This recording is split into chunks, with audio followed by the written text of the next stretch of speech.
Ladies and gents, welcome to Yamba Bowling Club for day 3 of the Inter-Region Sides Championship. It's men's senior Inter-Region semi-finals today. And we've got the stream feature match of the semi-final between Manning Great Lakes and Midwest. The players just completing their trial ends.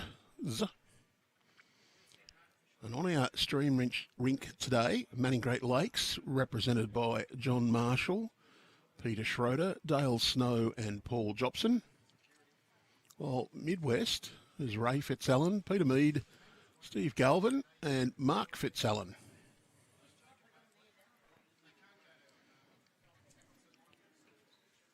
The other semi-final features Metro North East.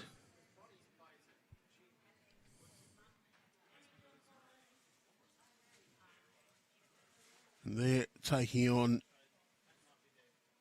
Southeast. And from my memory, the men's senior Inter-Region, formerly Inter-Zone, only one of these 4 that have won it for the former corresponding zones would be Metro North East.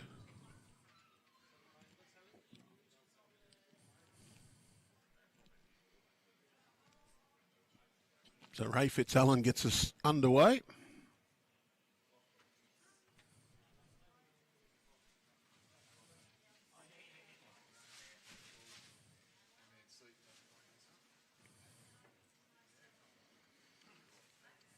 So some exciting finishes in yesterday's quarterfinals. Southeast got through with a 66-54 win over Metro Southeast. Manning Great Lakes, a last end thriller, 58-57 over Greater Newcastle, and what probably would be described by most as a bit of a boil over. Metro Northeast, well, they were in pretty much control of their quarterfinal against Nepean Highlanders until the last few ends. 10 shots on our feature rink.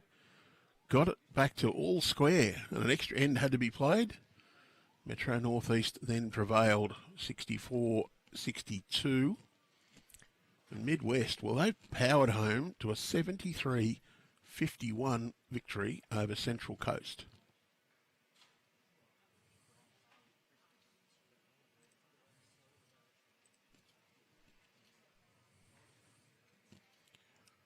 Peter Mead now on the mat for Midwest.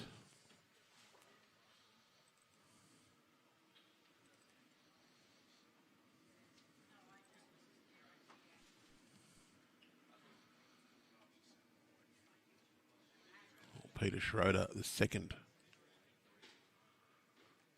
for Manning Great Lakes. Now, Midwest, geographically huge. Starts at Lithgow, goes all the way out to Burke and Cobar, takes in Ningen, Dubbo, all the way down to Cowra and Grenfell. So, big area. Midwest, the old Zone 4 did win the Interzone Sides Championship a few years ago.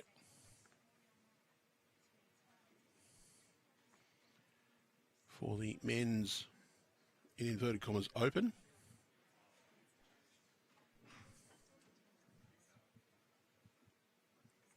Peter just going to drop in behind.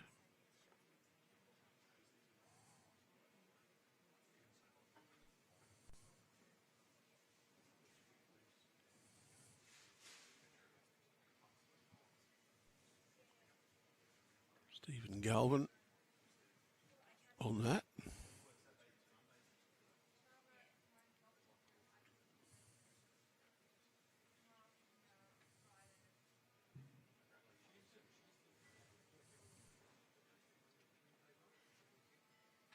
do have a few similar coloured bowls on the opposite teams, just to complicate things. Good for a thing for us though is the white bowls. Both belong to Manning Great Lakes.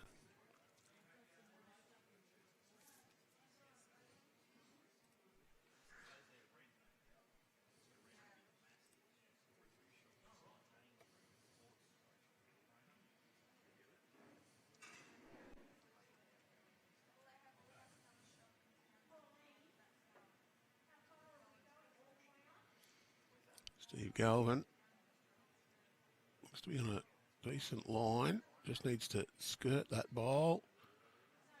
Well, he may have flopped around for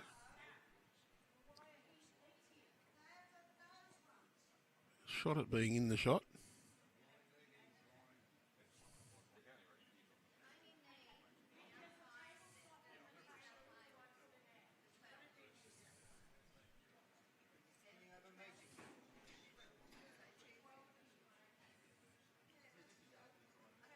Dale Snow, not too bad of an effort.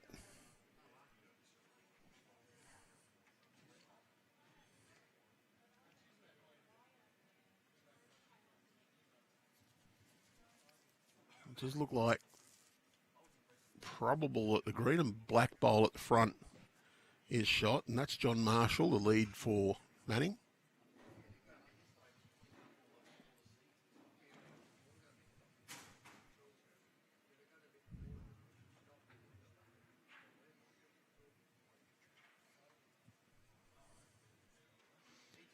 Does look like Midwest would have the next couple. The green bowls, which are Stephen Galvin's. Mark Fitzalan, he's drawn an absolute belter. He's got the shot with his first bowl of the match.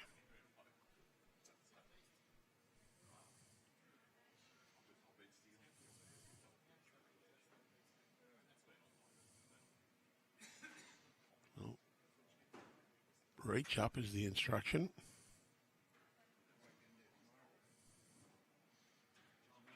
Two bowls on the way in there. The white and the green and black are both Manning's. Paul Jopson, though, he's just going to find the hole and run through.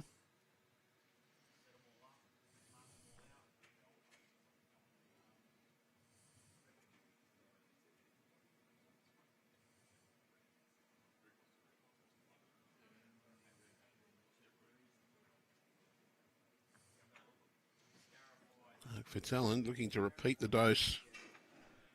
His first bowl, an absolute cracker. Not on too bad of a line here. Just wants to find the gap. Just crashes on the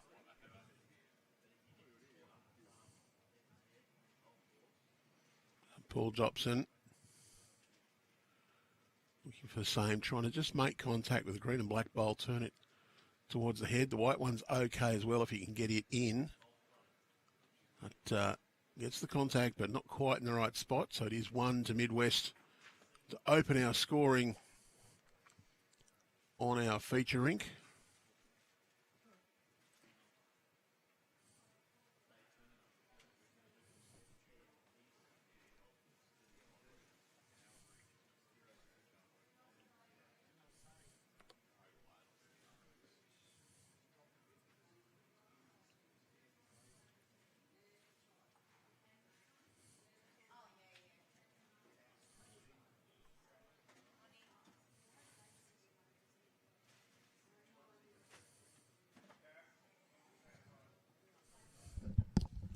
Mark and Ray brothers, Leroy.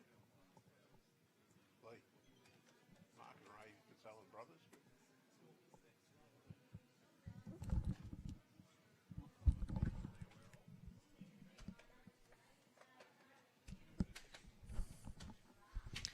Still Lee digging in to see if Mark and Ray Fitzalan are brothers. You'd almost reckon that in the same area they could be related. Mark originally from Tottenham.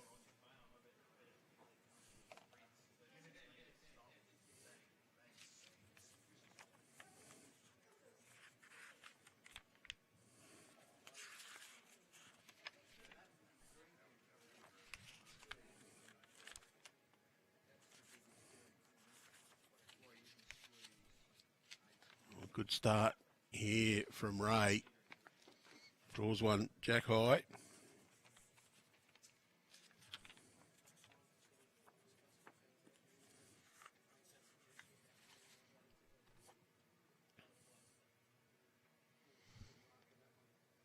Ray Fitzalan now plays out of Bathurst City. Mark plays out of Parks.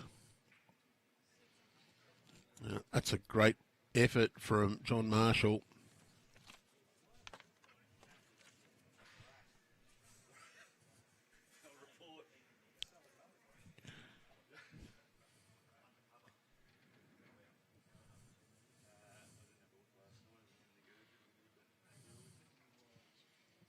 Peter Mead.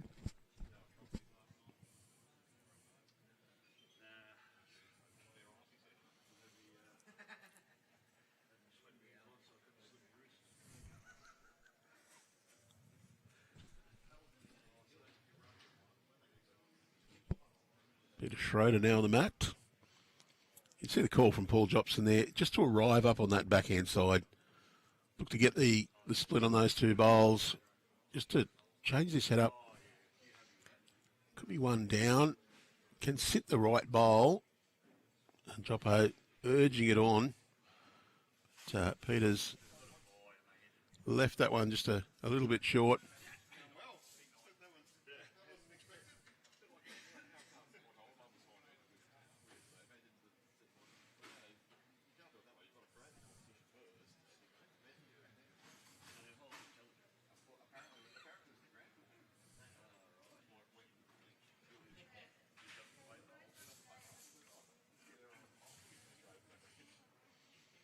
Peter looking to get around the back. We have two Peters, of course, Peter Mead and Peter Schroeder playing second against each other with the very similar coloured bowls on the camera. Peter Schroeder using a red Optima, and Peter Mead, it's a sort of a bronze colour with yellow flecks in it. Peter Schroeder a little more attacking on this one, but a bit of an overcorrection. Just misses wide, right through to the ditch.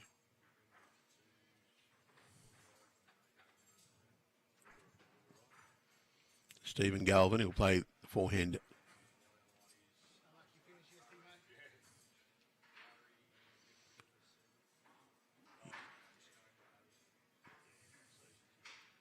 Love to get in behind there. So that's Peter Mead's bowl he's running to.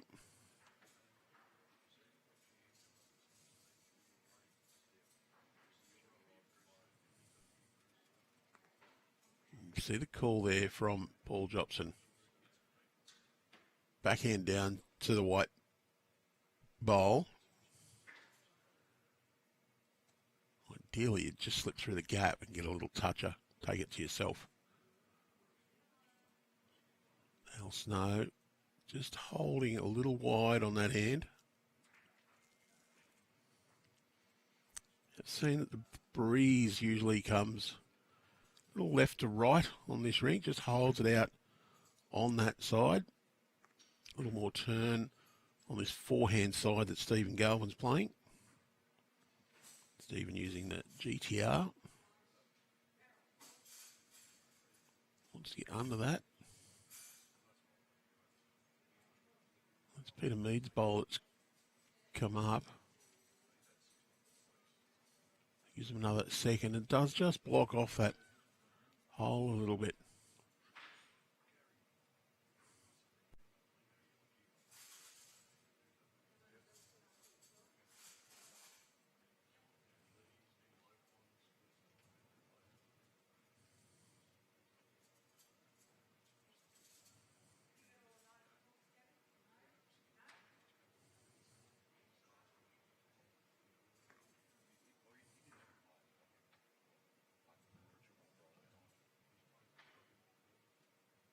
Paul wants this one to run.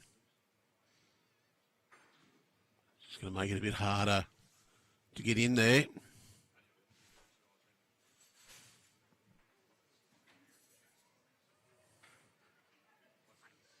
Initially, Paul wanted them to come in through there, get the work off that bowl, come over onto the jack. It's unfortunate for them now that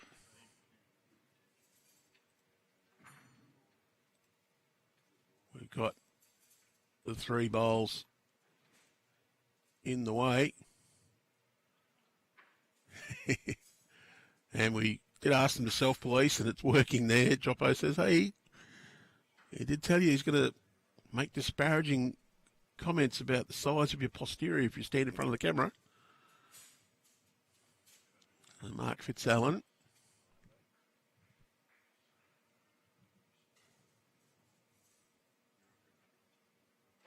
Do you think the white bowl's holding shot?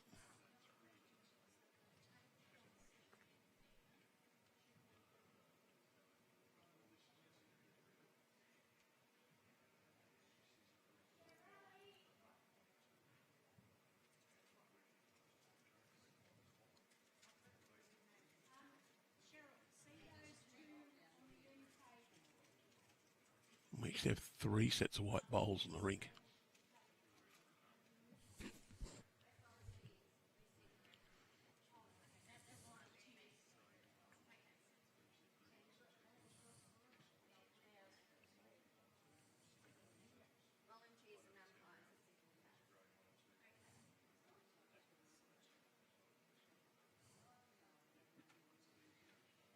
Paul Jopson. You can try and get a little bit of contact on these own bowls on the way in. Promote them up to the shot bowl. It just hasn't quite held its line as long as Paul would have wanted.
We've managed to secure the services of a guest commentator who actually would rather be somewhere else right now.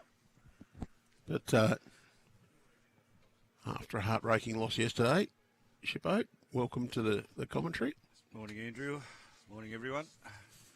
Yes, would rather be out there chucking a few down, but unfortunately the Manning team were too good for us by the odd shot.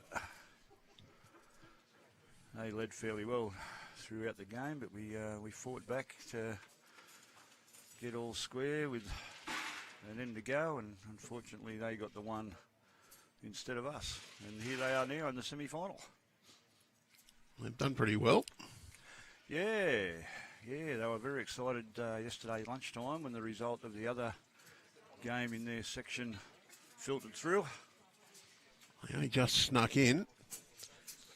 Do you reckon they just rode that little wave of emotion to go into the quarterfinal? Yes. Well, Shippo, Section 2's best performed skipper, 3 wins plus 41.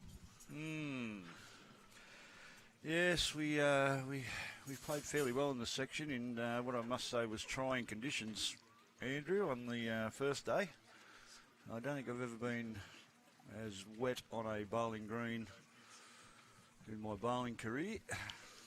I did make a comment yesterday in good fun that Shippo walked through on day one and he looked like a drowned rat. And then yesterday he didn't look like a drowned rat. Oh, just a rat.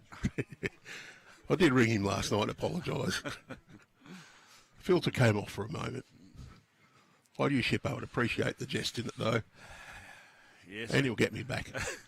I was just about to say, I've got the headset on now, Andrew, so look out. Got to be nice now. I did tell Peter Schroeder if he stood in front of the camera I'd make a comment about how large his posterior was. He undertook not to stand in front of the camera that way. Again, Peter would appreciate that. Newcastle, like I said, the top two performed teams in that section. Kim Jakes also had 3 wins and a healthy, well, a plus 15. Yes, just reflecting on our performance yesterday, Andrew. I don't know whether we played our final against Illawarra in the last game of the section. The boys were up for that one. They did knock Newcastle out the year before. They were the defending champions. And it was a very tight game as well. But whether we relaxed a bit yesterday afternoon, because Manning certainly got the jump on us. And people will know that I'm really big on the start of a game and them first 7 ends, and we were behind, I think, on all 3 rinks, which proved costly in the end. Well, in section 3, the best performed skip was Mark Fitzalan. And he had 3 wins plus 49, so on fire, that team. Section 1, Stuart Rigg from South East. 3 wins plus 19, and one of Manning Great Lakes, Darryl Webster, had 3 wins as well. Section 4, Central Coast, Paul Williams and Tony Shoebridge were the top 2, followed by John Bugden. So, only goes over the 3 games of sectional play.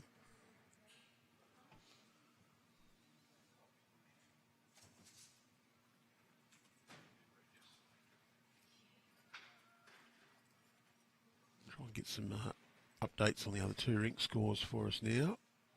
They should be coming through. So it's 1, Manning Great Lakes 1, Midwest 2 after 2 ends. So they actually told me a fib on the first end. They only signalled 1. They put 2 in the book. Oh no, hang on. Let's reset that. I've got to remember we're not in the right order. 2 to Mark Fitzalan. That's 1-2 on the middle rink.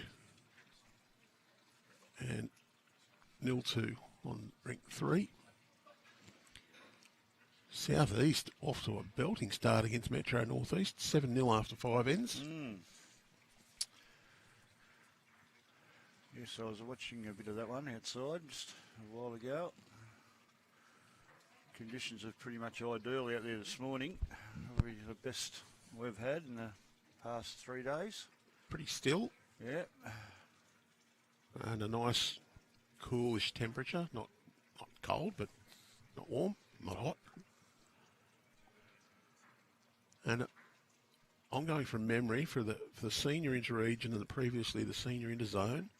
I think only one of the 4 regions and the corresponding previous zones, nearly corresponding zones, have won this event before, and that would be Metro North East. Right, yeah.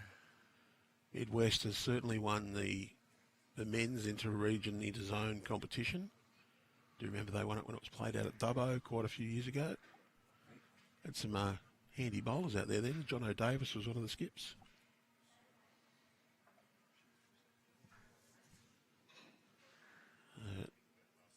The old Zone 9 won the inter-region senior twice, I think. They won it when it was played at Charlestown quite a few years ago. And then again, I believe they won it at North Mead. Pretty sure that was it. I could look it up, but I'm pretty sure that memory's right.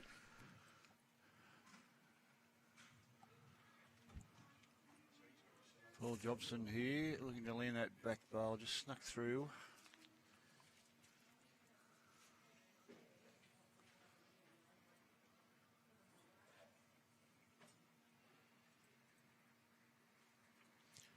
Do you think that senior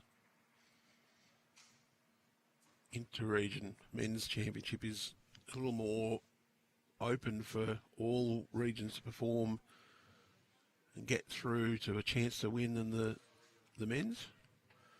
Well, it's a good bowl there. Fitzalan, good bowl. Well, I think, Andrew, what you have is Jopson on the run here. Just pulled it a little bit tight, but got the result. The jack, has it gone out of bounds or, yeah, we've killed the end, I think. Yeah, so we'll go again. Yeah, Andrew, I think obviously what's unique about the seniors is you have a fresh group of people each year that reach the age of eligibility, which opens up some avenues for selectors and different people. I know that in our area, I give our selectors, as regional coordinator, I give our selection team a list of the people who they can cast their eye over and that have become eligible.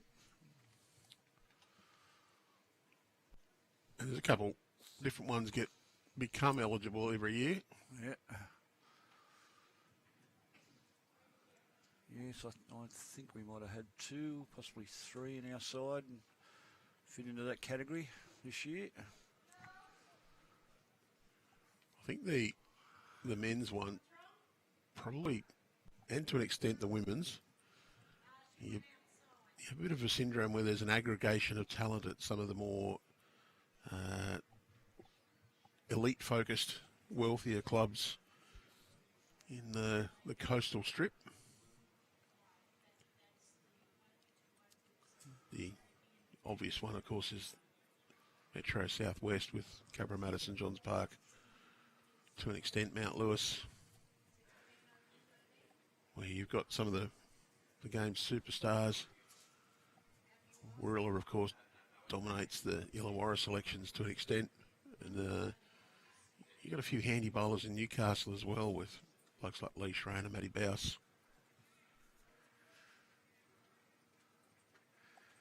You've got 3 fellas at one club there have won a state singles championship.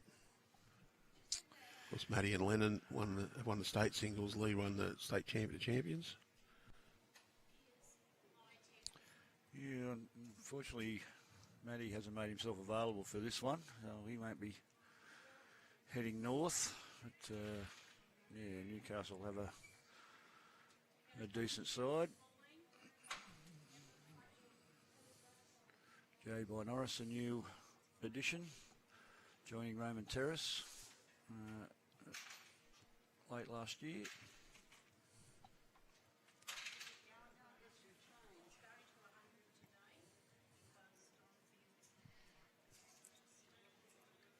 Not saying that they will definitely win. I mean, there's been a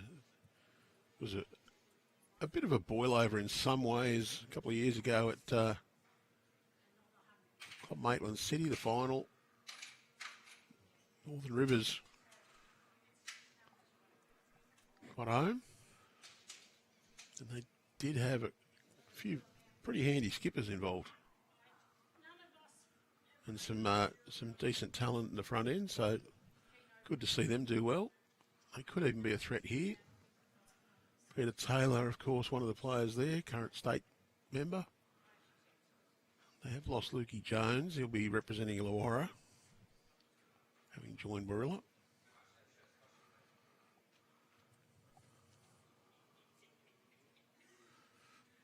Just looking, Andrew, this forehand coming back to the club, players having difficulty finding that line. It seems to be a bit wider than the players are anticipating, and they're not throwing them out. This one looks like it's out on a decent line. We'll see if it gets back to the centre line. Looks as though it's going to. Generally, we've found that side of the greens just a little wider, and prevailing breeze usually comes left to right as we're looking at the screen now. Just pushes those a lot across a bit more, holds them out on the other side. It's fairly still out there at the moment, but you're still getting a little bit of that effect. Looks like another tight bowl here. He'll need the jack. Got it. No, he hasn't. No, just slipped past.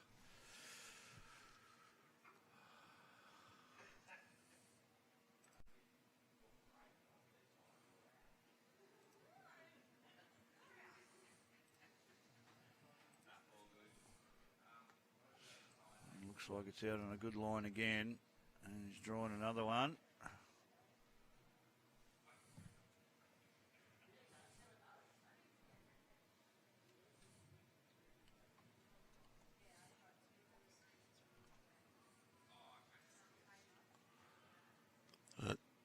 Metro Northeast off the duck.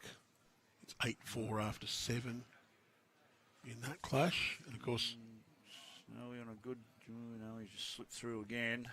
You can watch the scores live on the BowlsLink app or through the web browser portal, results.bowlslink.com.au.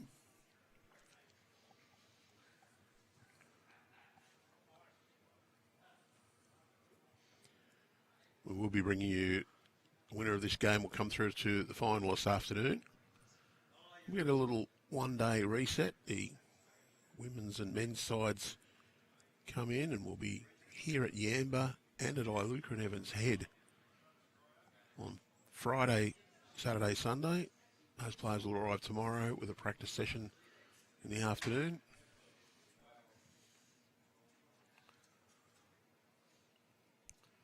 Is it only the games here, Andrew, getting streamed for when the men and women arrive? Yep. Yeah. So not practical to pick up the gear and move No. it that quickly. Yeah. All right, Jopson a few down here. Let's see, well, he's out on a pretty good line here, I believe, although he's Premier Bowls. Is he going to... Oh, no, he's just unlucky. If he got the inside of that, he would have been in and around the area. Looks like he's... Probably still a couple down. By the looks of things, yeah. You can see there that... The two green bowls there, Stephen Galvin's. So the third just indicating where to... If he can drag the jack around the corner, put Jopson in a world of hurt here.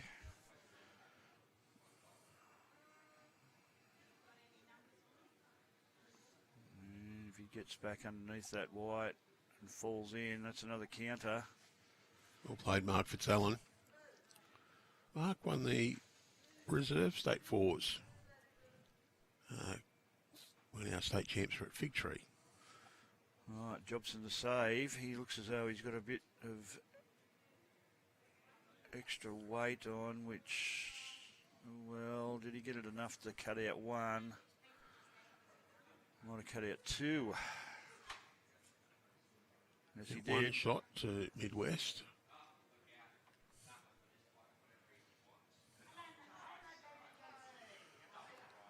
Quite a few bowls running through there on that end, so the greens might be just picking up a little bit as we get more into the morning. Well, the effect of the horrible conditions we had on Monday are starting to wear off a bit. A little bit of sun yesterday. You can see shadows on the green today.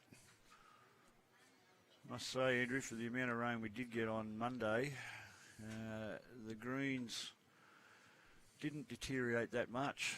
To be fair, they still played very well, to the extent where no side appealed about the condition of the green or anything like that. They were definitely playable, and as I said, they played quite well considering the conditions. Although we had a few bowls going here, there, and everywhere with the gale force breeze we were getting at times.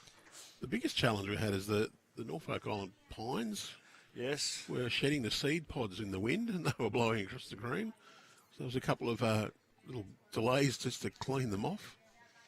Didn't get any reports of too many bowls being deviated, but No, it's just they got a big seed in the middle of them as the bowl did hit that. I did discover, Andrew, that they're the best grippo to use for bowls. Sticky, When I was picking them up, I broke a few open, and in the wet conditions, they were ideal for hanging onto your bowl. Shippo's range of Norfolk Island Pine Grippo will be available. Yes. When he can find a source of the seed pods. Actually, one of the local volunteers here, I was talking to him about that, and he was telling me that he uses surfboard wax in the wet. He said it works on surfboards. I once played a few games of bowls with a fellow who had an issue with his skin on his hands. And at the start of the game, he would actually put glycerin on his bowls. It didn't help with the grip. Somebody would go to pick up his bowls and say, don't pick up Alex's bowls. Why not? Because you won't. He was a unique individual, though.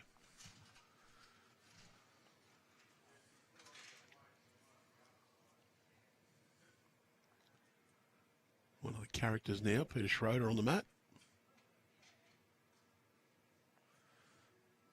Looks to have a fair bowl here too. Just going to slide a little bit past, but very handy bowl. Well, he'd be very motivated to play well on the live stream to impress you, I suppose. Yeah.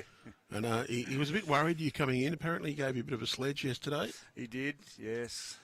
Yeah. But you're not petty. You'll wait at least 10 minutes before having another one back at him.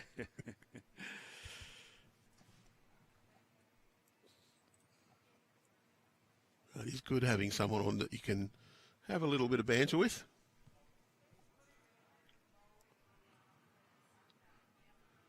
Schroeder doesn't need much of a correction here. If he happens to grab the jack on the way through, get it back to his own bowl. He looks a little bit wider though with this one. I don't think that's going to get back. On that hand, that's the tighter side of the green going away from the clubhouse. I'm confusing myself with these scores. I've just got to remember the order to put them into the book, because our team one on our board here is actually team 3. Oh, that's a great bowl.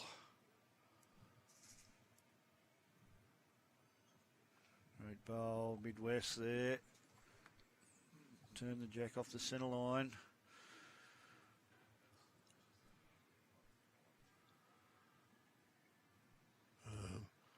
No, I've mucked it up again. I should have just put them in the order that they're in bowls link. Just pulling his bowl across the line. As he said, that's the wider side of the green there now.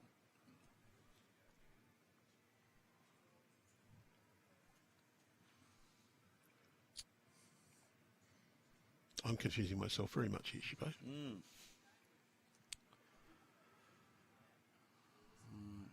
Galvin. Just chucked it out there again. Should drift home nicely, depending on the weight now. Has he drawn another? No, it's just going to pull up. Great line again, though. Now, can Snow make the correction? His weight was pretty good. Looks to be on a better track here. He should get right down if he's got the weight. It's coming hard now. Oh, it's a great effort. Well played. Good bowl in there for Manning, second shot.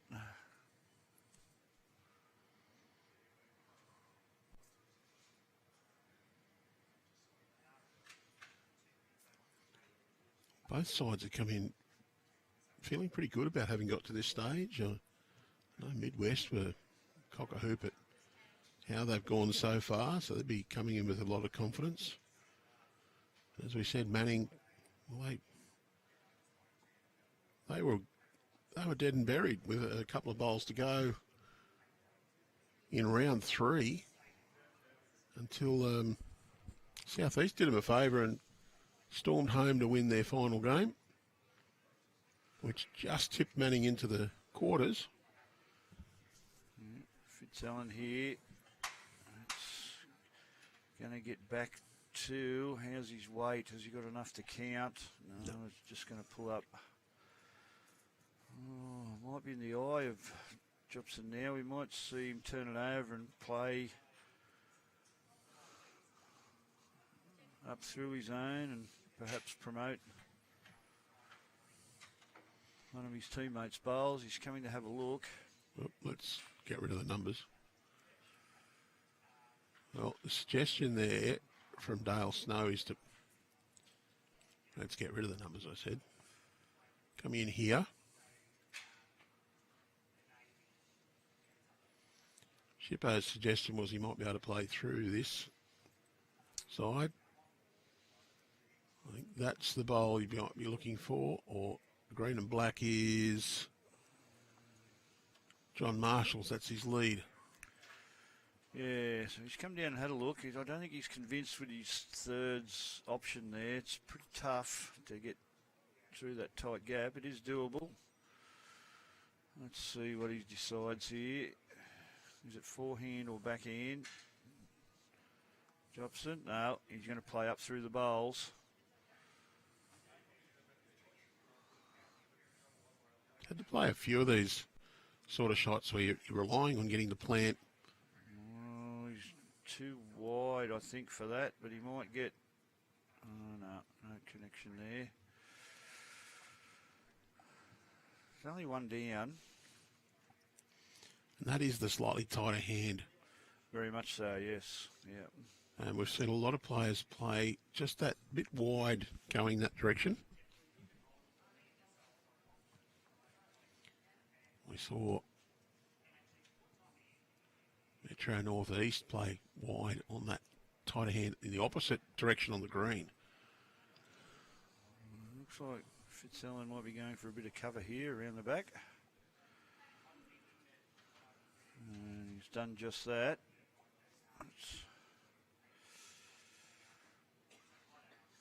So same idea here from Jopson. Wall of bowls to play into. Let's see if he can make the right connection.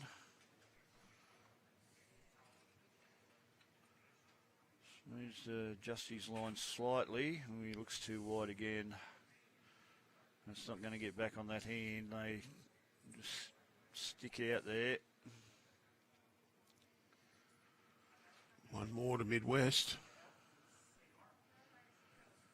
Yeah, so they lead 10-5 on the big board after 10 ends.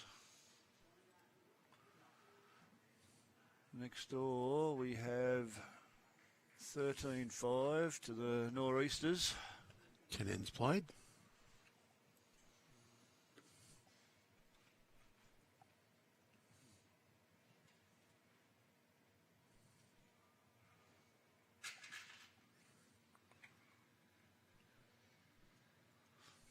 Two Fitzalans, Andrew, are they related, do you know? I did ask Lee that, and he wasn't sure. Right. They are from different clubs, but that doesn't mean they aren't related. Right. Just means they don't live in the same town anymore. Yeah. So it's 4-2 on the middle rink now. So that was 2 to Darryl Webster, 4 ends played, and 3-7 on the far rink. So Mark Dwyer picked up a 3 against Steve Harris.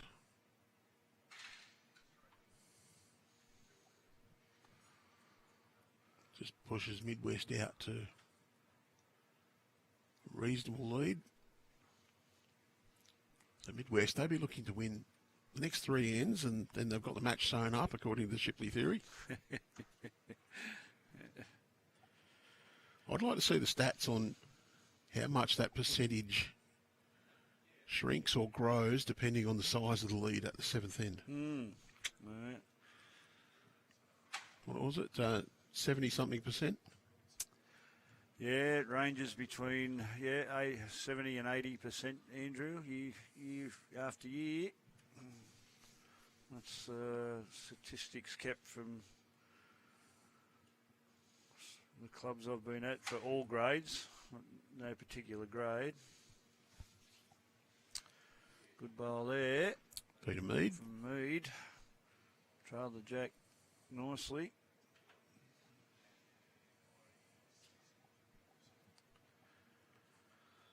Peter Mead, originally from down my way. Played at Oak Flats. Say hello to Peter. I've played against him in pennants a few times. Peter Schroeder, good bowl. Good home. If you're going to miss, that's the best place to miss.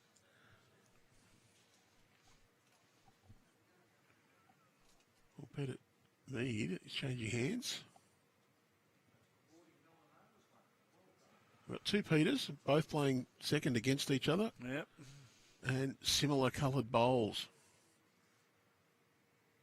Schroeder with the, well, we'll call them maroon.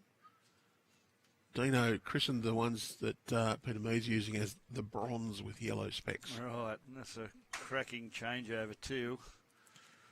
Mead there, so he holds the two shots for Midwest. Schroeder looks to be on a bit of a higher line this time, but it's going to be behind again, so another usable bowl.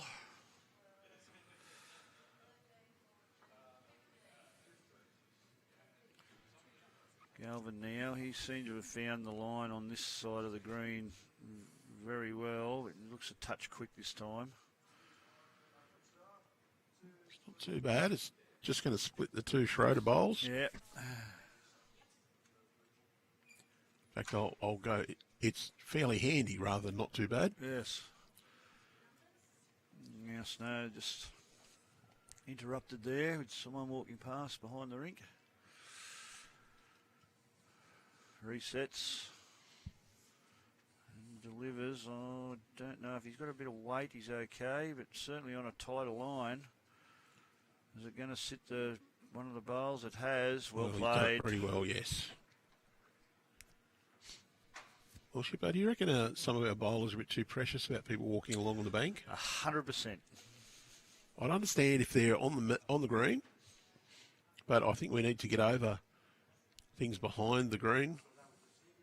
Although understandable, it's a sudden, violent movement, but if it's just a walkway into the club or something, I think we've got to get used to it and be able to tolerate it. We're not playing tennis, Grand Slam where quiet please, or someone on the tee at the golf.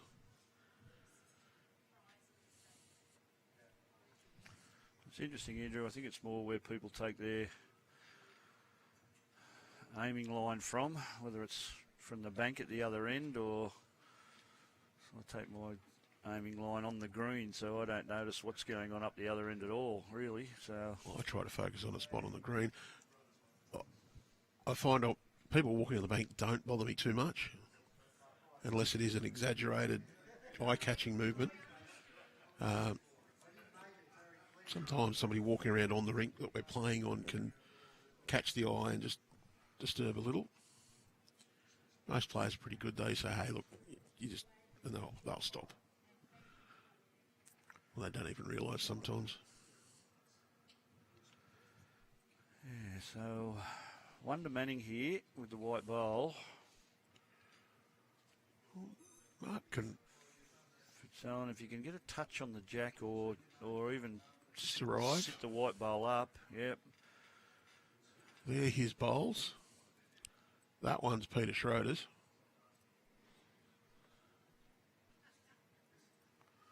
I do love my little drawing toy. I was going to say, yes. It's like a kid on Christmas Day. Just got to get better at drawing the straighter lines. Just not arriving there. Oh, short bowls are the sin, aren't they? You can understand, though, you're just a bit hesitant because you don't want to do too much damage, so unconsciously just pull the weight off. You don't play with confidence, you won't play a good bowl, I always say. Joppo will be looking to sit that bronze bowl, as you called it, Andrew, just behind the jack. Looks like he's on a pretty good line. If he's got to get the jack, he's going to go with it, and he's played it quite well. That's a great bowl for Jopson. May still only be one, but it's a better one, I think. So Mark Fitzalan hasn't got a clear path on this. That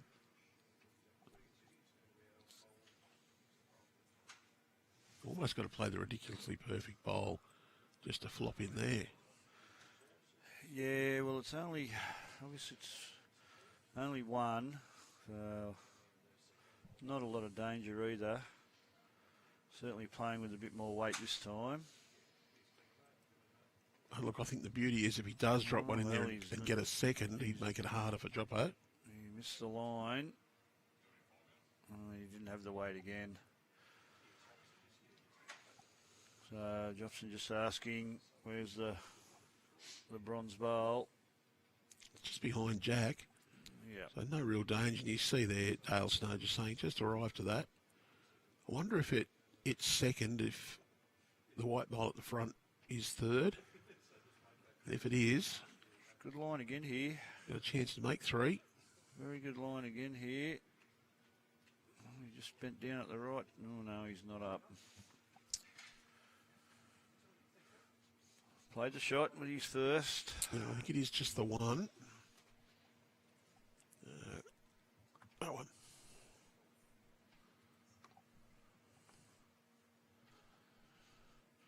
Had the pleasure of playing with Paul in the senior state team at Tasmania last November. Bit of a character, Jobbo. And of course, you can say that very proudly because the mighty Blues champions in the senior Australian men's senior sides championship.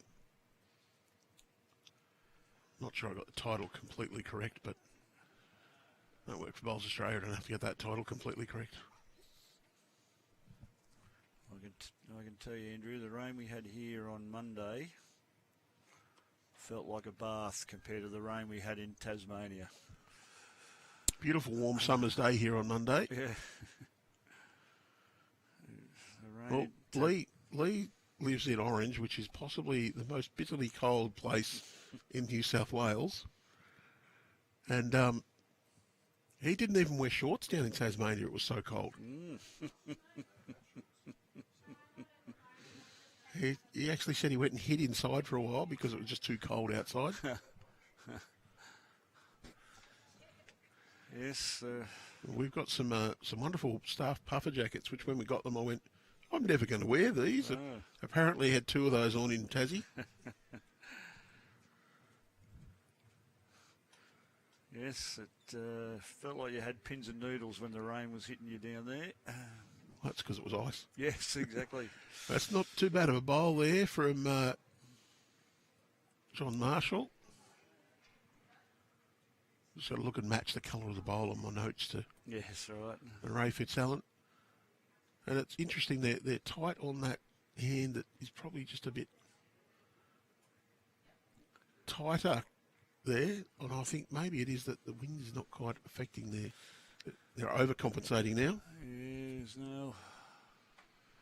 I'm going to say there's no flag movement. I can't see any flags up at the moment, so there doesn't seem to be any flags out there. That one's definitely not one of Schroeder's best.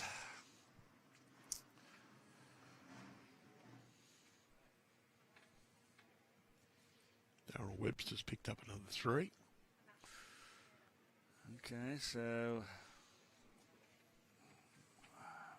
Manning Great Lakes only trail by 2 now on the master board. Southeast. It just jumped away a little bit again. It's 19-6 after 13.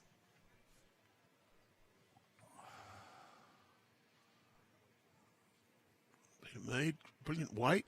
He's just hung a little bit wide though. He's probably watched the others cutting the head and said, well, I've got to take my grass.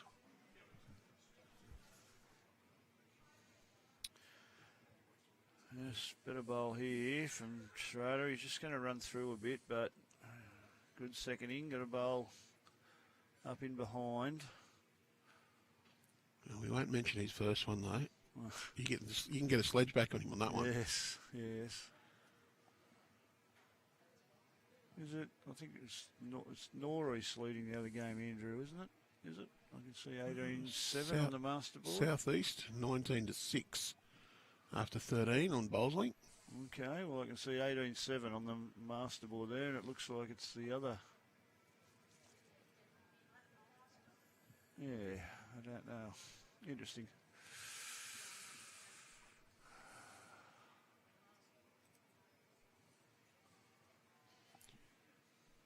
On the Bowlslink scoreboard, Southeast leading all three rings, 6-4, 5-1 and 8-1. Team 1, 2 and 3.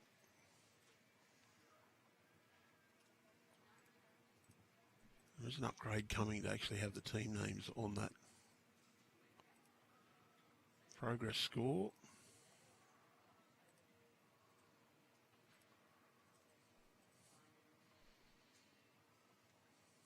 So Shane Quinlivan, 6-4 over Steve Ashdown. Stuart Rigg, 5-1 over Mark Alexander. Ken Snowden over Cole Green, 8-1. Shippo's just going to go and have a look because he's getting confused with the master board. Thinks it might.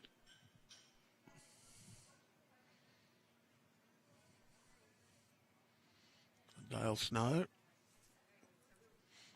He's also playing that forehand side of the green, the ditch side.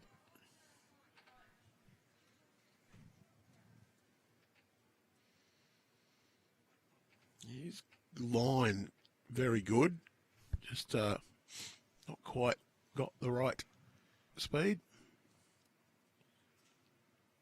Stephen Galvin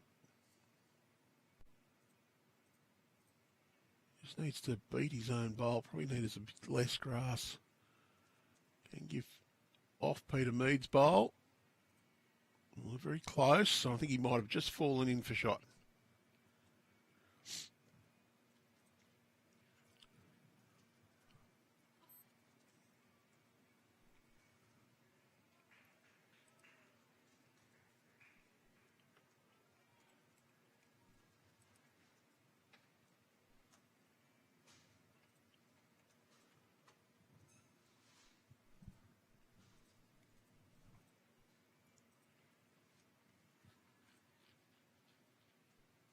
Paul Jopson, probably down.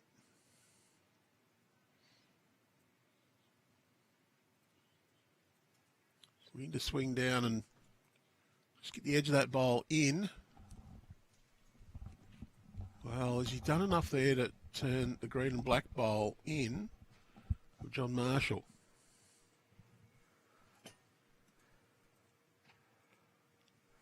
Sorted it out, Shippo.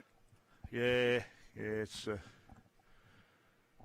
still got the masterboard wrong over there, but They've got the wrong team leading, have they? no, that's right, but it's just got the wrong. They're only, I think they put one onto the wrong team.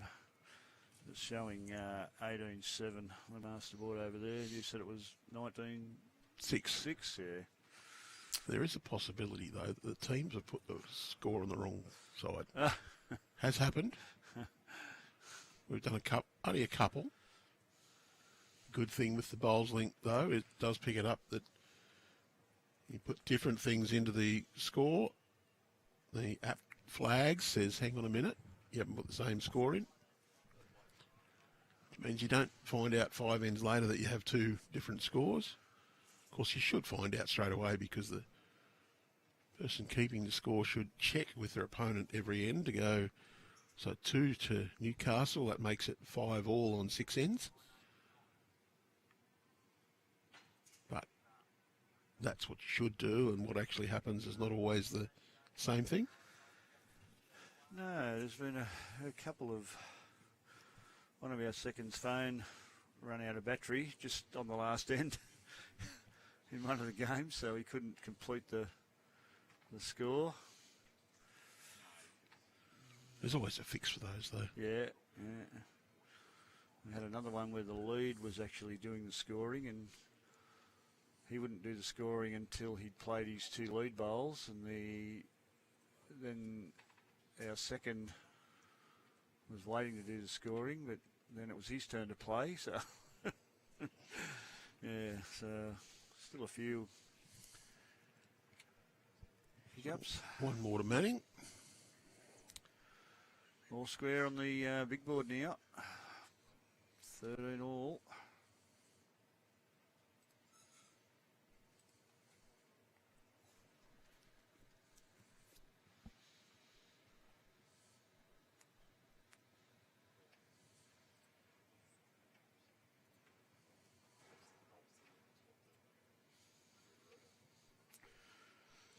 Slightly shorter length roll now. I was going to say, I'm not sure Jopson was real happy with that length there. That was chucked. So,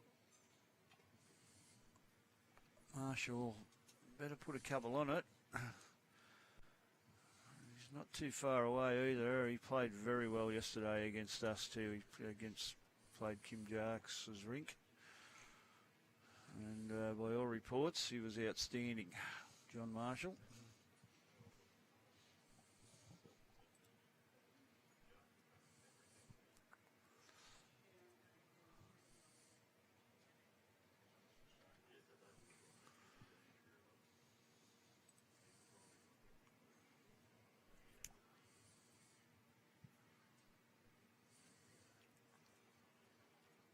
Let's see what he can do this time.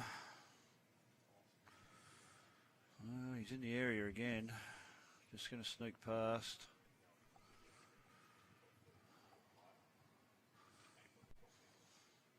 One on, one behind.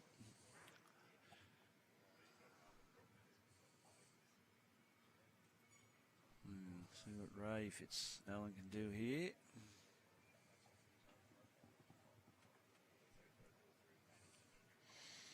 Well, the other 2 rinks cancelling each other out now. Darryl Webster leading 7-4 after 6 for Manning. And Midwest, 7-4, Mark Dwyer leads Steve Harris after 5. 4-2 in favour of Mark Fitzalan. Hasn't quite gone to Boslink yet. Maybe. There it goes. Might have been the lead just using the scorecard. Yes.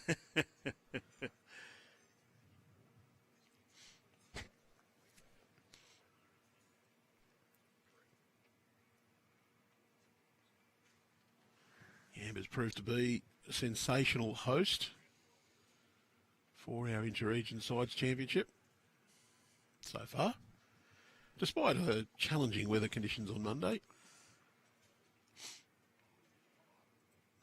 Fortunately for us, the forecast for the remainder is positive. Hopefully the Bureau's got that right. Yes.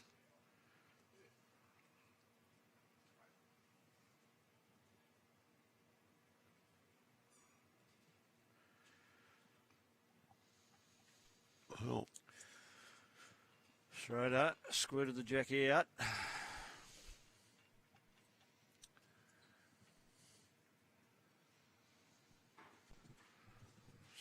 Still looks like 1 to Midwest.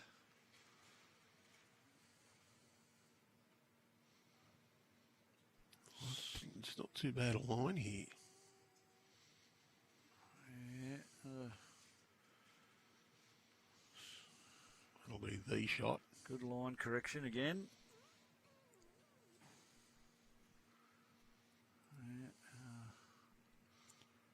Snow making his way up to play his first bowl on N7. Andrew, we're getting to the 7 ends.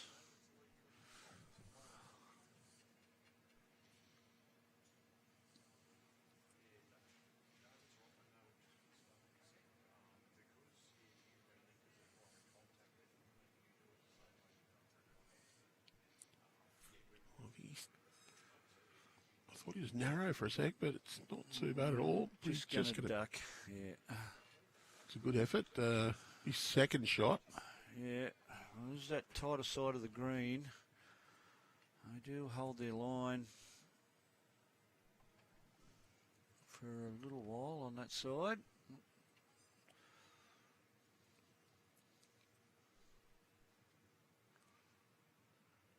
See what Galvin can do here.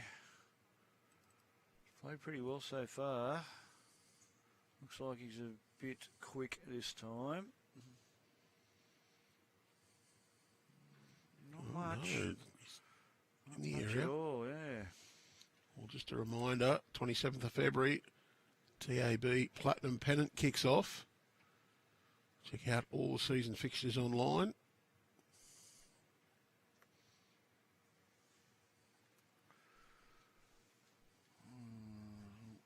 No, I'm not sure. Jopson not real happy with that one.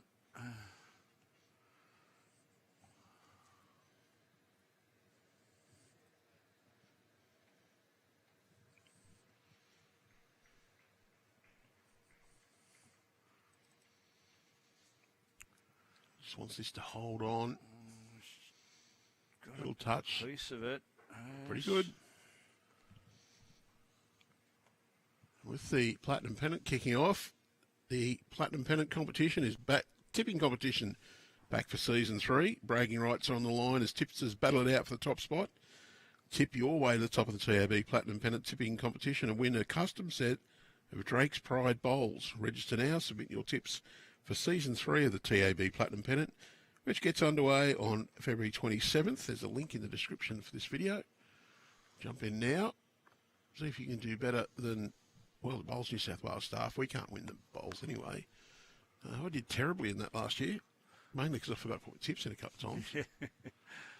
Here's Jopson on the attack here. He might have the jack. He has, and it goes out of bounds. Of course, you get a game in the Platinum Pennant this year, Shibbo. Yeah, it's Charlestown and Soldiers Point, the new kids on the block. See how we go against the big boys. The Charlestown Tigers and the Soldiers Point Soldiers. Yep. Shibbo's not claiming credit for the name. No. I thought Soldiers Point had a dolphin as its... They did. They did have a dolphin on their uniform probably about 4 or 5 years ago, but no one seemed to know where the dolphin came from. It just appeared on the uniforms.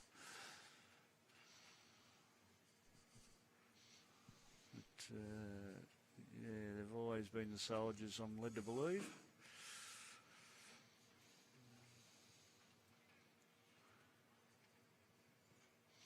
Soldiers Point, of course, Port Stephens.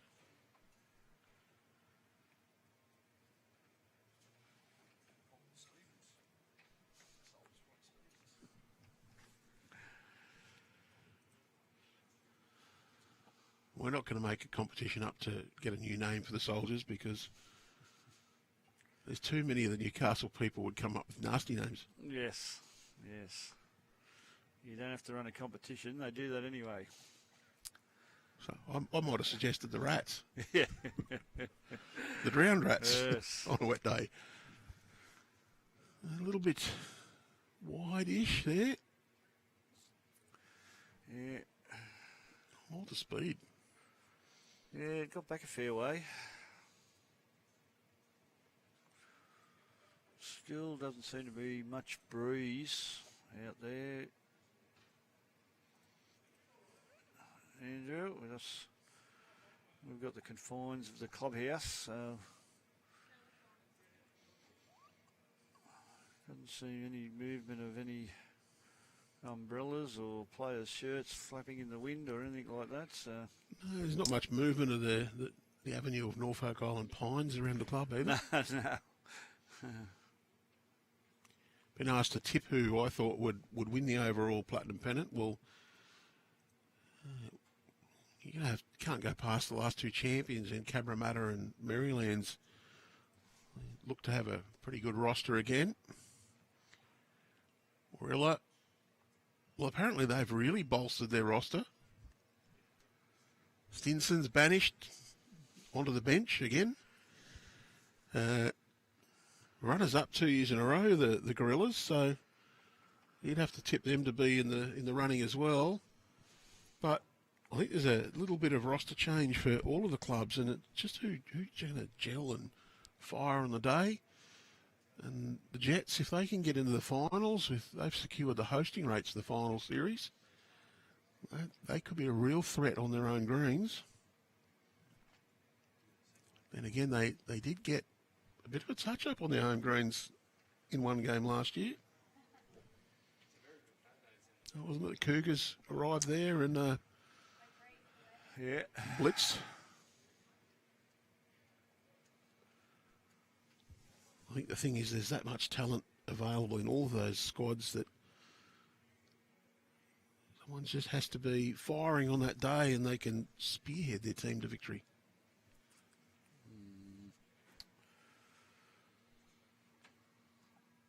Good attempt from Mead there, just missed the line. We've got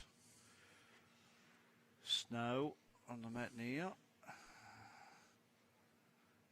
on his backhand,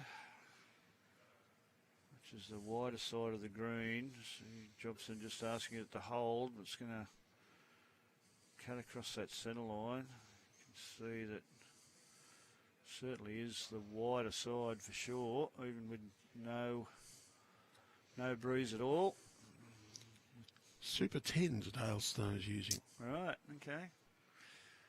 They're not that common. No, they're generally a tighter bowl too, from memory, Andrew.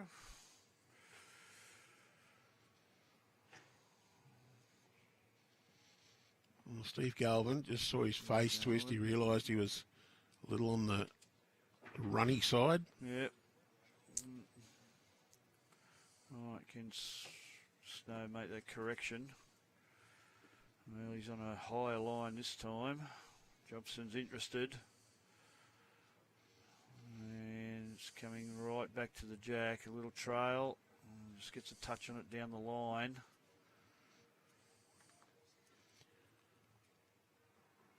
Now, is that white bowl?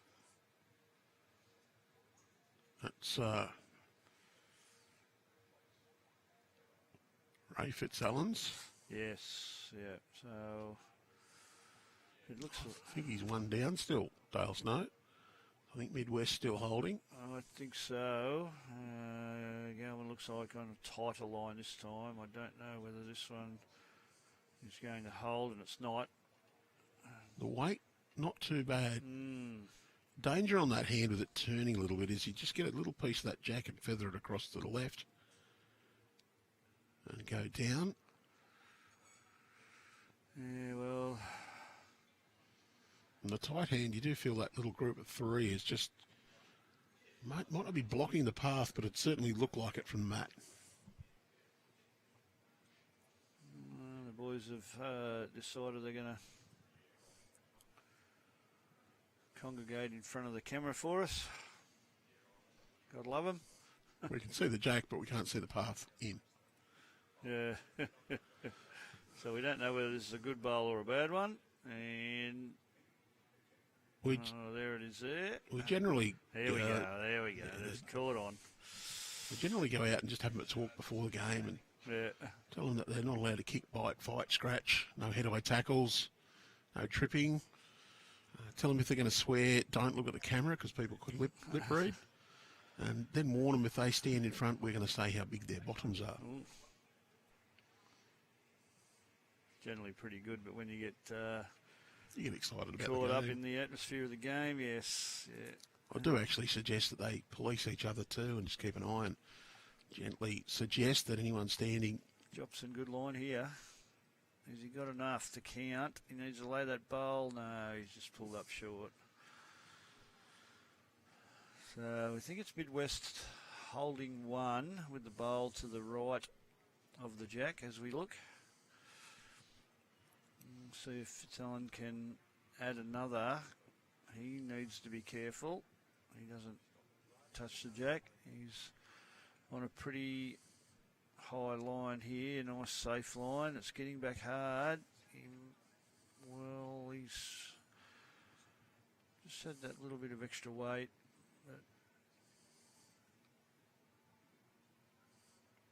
One to Midwest. One to So Midwest. One more to Mark Fitzalan.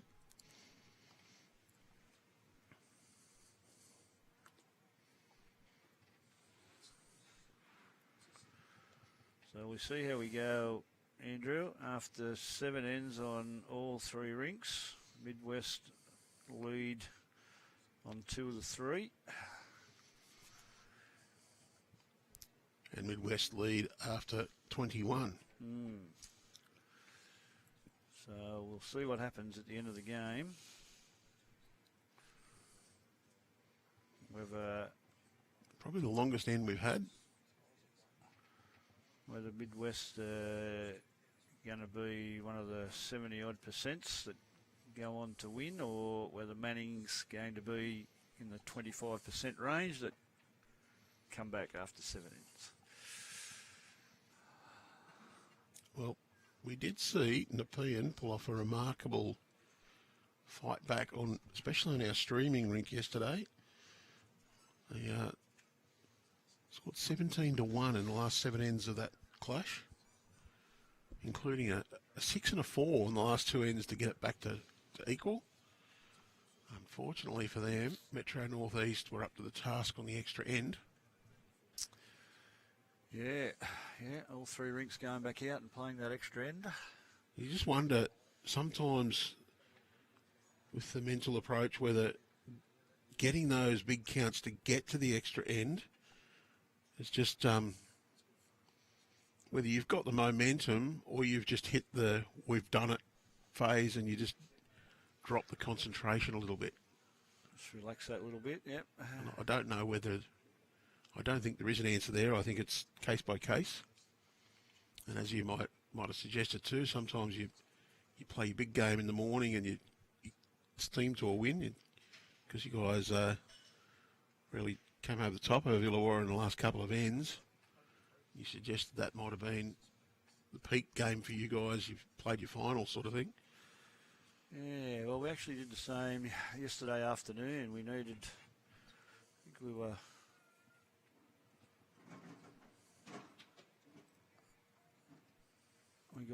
we got a 4 on the last end of 2 of the 3 rinks, which made us level going into the last end.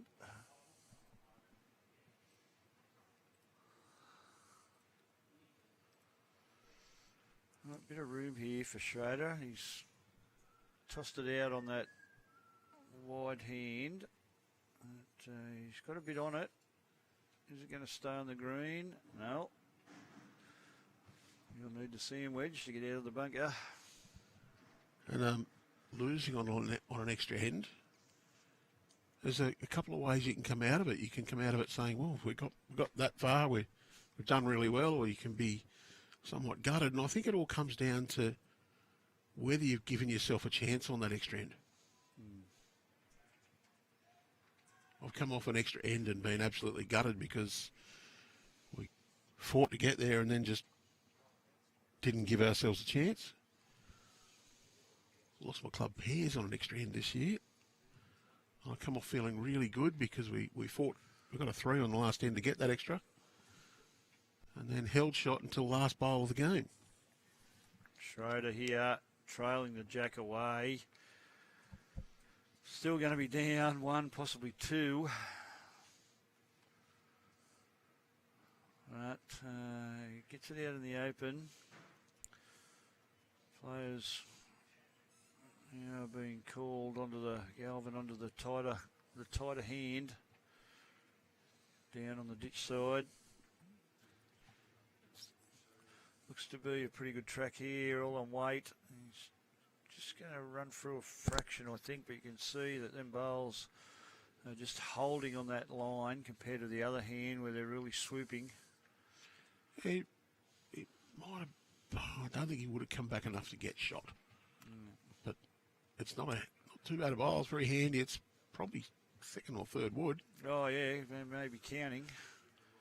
So we'll see if this one holds. Well, we won't see if, because Joppo's in the way for us, but no, it's not going to hold past the front. Going to crash into the short bowl. Sometimes I think the short bowls have got magnets in them. Now let's see how Galvin adjusts here with this one. Well, that might be on a pretty good track here. If he gets a touch of this jack, he's going to bring his other one in, and he has done so. Absolute genius. So that's possibly 4 to Manning, to Midwest now. The beauty of that bowl from Stephen Galvin is it's covered the jack up. It's made it difficult, but there's not a very big target at all. Well, Snow, got to get one in and around it. I think he's pushed it out just that fraction wider. Yep. And that's where it's going to stay. So, Jopson with a bit of work to do here. It's a very fine balancing act between making sure you reach, giving yourself a chance, and not pulling that narrow. Yeah, look, there still is a partial track for Paul Jopson if he wanted to play his forehand on the wider side. I think he probably needs to try and draw it about there. Well, yeah, on the tight side, or he can get the edge of that, you'll come in. Yeah. And if you happen to be a little bit tight and sit that bowl, you get second shot at least. Yeah, and then on the other hand, on the forehand, he's got Schroeder's bowl, which is a toucher there. He only needs to roll that 1.5 rolls for second. Comes down to which one you see the best, isn't it? Exactly, yeah. You know you're going to get turn on the other hand, where on this hand, I'm not so sure. So you see that one, it's going to get back. Yeah, well played. Well, that's a great bowl from Mark Fitzalan. All right, Jopson, 5 down. So what Warren's suggesting is a draw in this hand, you know it's going to come back. You get a roll out of that, it could be second or third. If you get the edge of it and come in, so really probably trying to draw to about there. He's on the tighter side. He's going to play the shot you suggested, Andrew, and try and get up through 5 down. This line's pretty good here. Oh, he's got a few to use as breaks there, just doesn't want the hole. Okay, so still could be 4. Still 4, yep. The good news is for him, though, his own bowl there now can be rolled in for second shot very easily. Plays virtually the same bowl again. Well, Fitzalan's just being stopped by his third there. He's sticking with the same hand. Well, if he plays the same bowl again, he'll count. Yes, exactly. He just needs to avoid that front bowl of Jopson's. He doesn't want to crash into that, and I think he's wide enough not to do that. And his bowl did turn last one. Sits that, he'll be counting. Yep. Yeah, well played. Well, Jopson with it all to do now. It does look like 5, but that back green one might actually be just out. Sort of looks like that circle is very hard to get on the right spot. So it does look that that one is further away, this green one here. We'll see what is Jopson on the mat. He's going that backhand. Oh, well, he's on a pretty good track again. Nice tight line. If he gets his own bowl up and over or sits those back ones. He's going to rub off him. I don't know if he's even kicked that one out far enough to not count. We've got a big count coming here.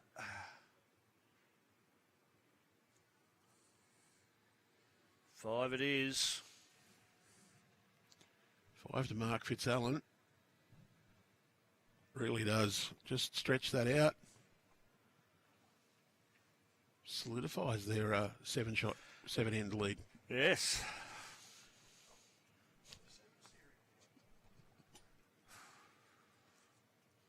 Just curious, if we're now playing 18 in pairs, do you take that back to the 6th end? Yes. Third of the match, Andrew.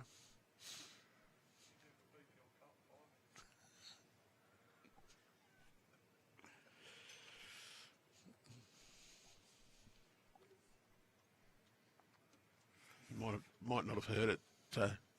Lee Stinson, being a little smarty on the back, said, "How does that work with the 5 ends in the BPL Cup? Is it 1 1/3? 1 2/3? So is it leading after 2 ends?" 30-11 with the other on the other semi-final.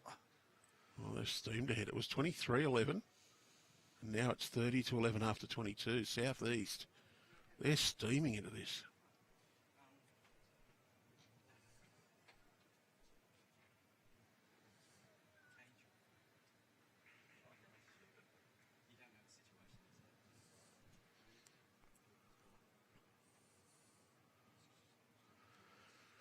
And talking with Jason, the locals were very excited to be given the opportunity to host in their area. Not just the Amber Club, a lot of the people in the whole Northern Rivers area. Very grateful to have had the chance. Of course, it's here because Yamba put their hand up and followed the EOI process. Do know we have a few nibbling towards next year's iteration as well. Be very interesting to see. And that call for expressions of interest will come out in due course. Just got to finalise, nail down the dates for all of those events. Well, just looking at this masterboard here, Andrew, I remember not long ago we were commenting that it was 13 all. It's still close, 24-22. 12-4 to Darryl Webster. Steve Harris has edged out to a 10-8 lead. No, he's behind Andrew. Steve Harris. 8-10, yes. So, yeah, Kevin, got to read him the right way around. Yes. That's a 10-2 lead here to Mark Fitzalan that's really swung the game in favour of Midwest. At the moment, yes. Yeah.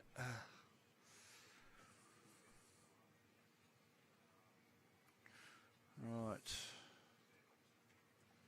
So Midwest leading on 2 rings. Yeah.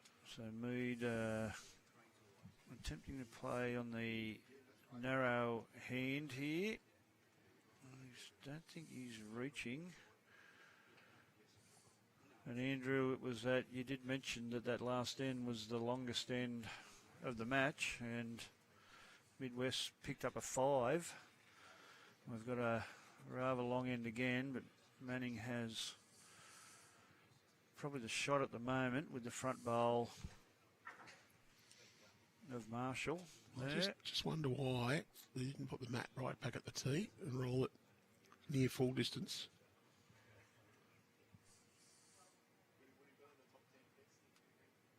It might be just that Manning galvanised by that drop. It's a good shot from Schroeder there. I'll give him a chance to highlight reel. I'll press the replay button for him.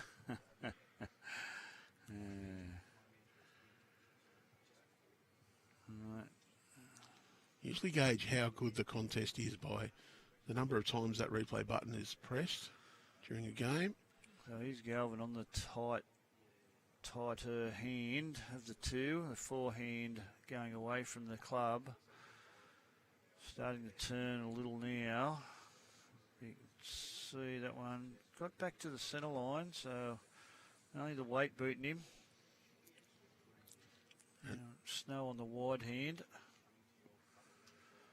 There were 72 presses of the replay button in the game yesterday afternoon. A couple of those might have been the same shot we did the 20 and the 10 just to give a variety. You can see the difference in hands there with that one cutting across. Steve Galvin just wants to get around that front black and green bowl, which is Manning John Marshall lead. He's on a bit of a higher line there. I don't think it's getting back to the centre line, this one. Tried hard. Manning holding probably 2. Yep. Yeah. Now, let's see if Snow can add to that. Needs to adjust his line, give it a bit more grass. Oh, he gave it a little bit more grass. He just needs to avoid that front bowl, which he's not going to do. And That's Peter Mead's bronze with yellow specks. it is, and he nearly turned it in for shot. One down was the signal from the Midwest skip.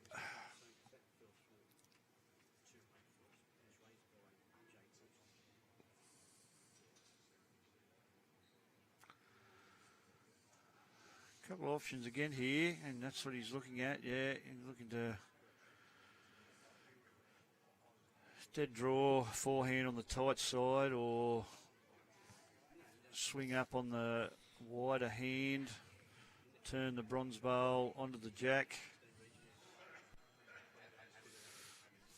I think Galvin just got a friendly reminder.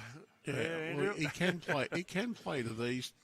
The two bowls behind the two white bowls, he's not going to. He's going to play that wider side. No, he's on the. He's back in. No, that's going to too go. tight. Yep. I just wondered whether he'd play to these two bowls. You know, you come up here with a nice tight line. You get that jack into that area, you could make 2 or 3. And if you happen to be a bit tight and roll that one through, you got the chance to stun and run. So Joppo, I think he'll just try and draw in. If you can draw a toucher here. Peter Schroeder's bowl comes back into play. He's on sticking to the wide side. Well, he'd be wanting to go around the shortish bowls. Yeah, his bowl will get back if he can. Just wants to get that gap underneath. That's Peter Schroeder's, isn't it? It is Peter Schroeder's. He's just a bit quick for what he wanted there. And again, if he got a slighter piece of that on the inside edge, he probably would have run right back to the jack. So, looks like the same shot here, but the foot stance there looks like he's lined up for forehand, but he's playing across the line, the backhand with a bit of weight. It's not going to hold again. Need a lot of weight to hold up on that hand. But yeah. So, if he's holding just the one, I'd say he's that one down, isn't he? Yeah. I think He Joppo's has holding. changed it over. Yeah, Joppo's holding, I believe. Holding one. Has he sent it? Has he sent it? No. If he can get a touch on that, it'll be definitely one if that falls over. Well, that green and black bowl's Manning's. Yeah, that's his own bowl. Yep. So that's one to Manning. Yep. Oh, yes. Yeah. Yep. And they'll measure for 2. If it's Schroeder's back, the bronze versus the Seagull Maroon.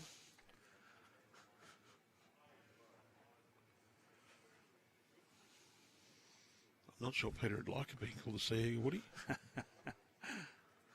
And it's 2. Is it? Oh, no, might only be 1 there. Let's see. Oh, look, I'll watch what happens on Yeah. the beauty of the live scoring. I might have to wait a moment for that to happen, though. Yep. Yeah, I don't know what they signalled then. Thought the measure looked like it was 2. But maybe not. So, at least 10-3. Jopson picking up at least a 1 there and change the length of the end. Shortened them up a little bit. Mats came forward.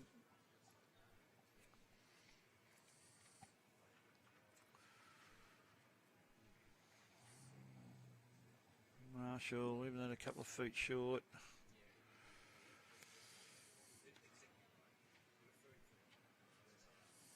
See what Ray Fitzalan can do here.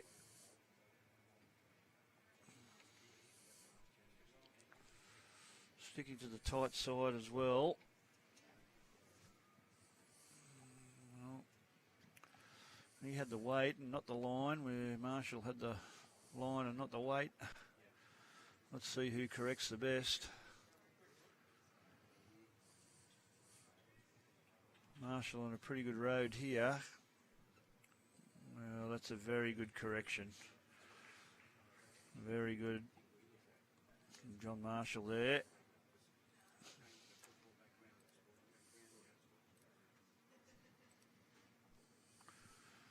Now we'll see Fitzalan's correction. He's a little bit tighter. How much is he going to get back to the jack? Right back to the centre line. And a couple of decent corrections there from the leads. Now, Peter Schroeder on the tight backhand side towards the clubhouse. That looks wide. But it's going to get it in around the back if you can get past that white bowl. That's a handy bowl.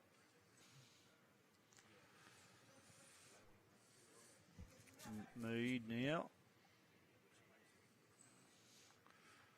It's gone to the wide side.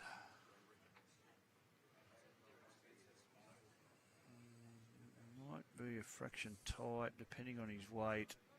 Just going to cut underneath the jack. Yep. Yeah. Slid through. Matched Peter Schroeder's bowl. Yeah. Plenty of weight. Schroeder probably wants to tighten up by 30 centimetres, 40 centimetres. Lose half a yard. Maybe a yard. Yeah, depends how much he's taken off this. His correction's pretty good as well. Well played, Peter Schroeder. That's another counter. Yep. So, Mead needs to adjust both weight and line on his last one. It was just the one shot. Ooh, he looks tight again. Yeah. Certainly catching a few out this wider side, especially coming back towards the clubhouse.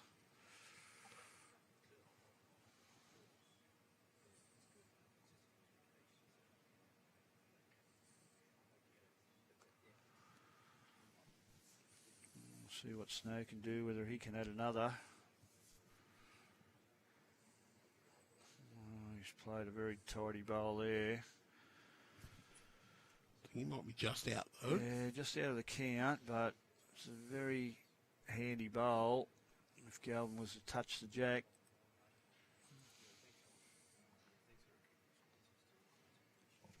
25 ends completed in the other semi-final. This is a good area here, Andrew.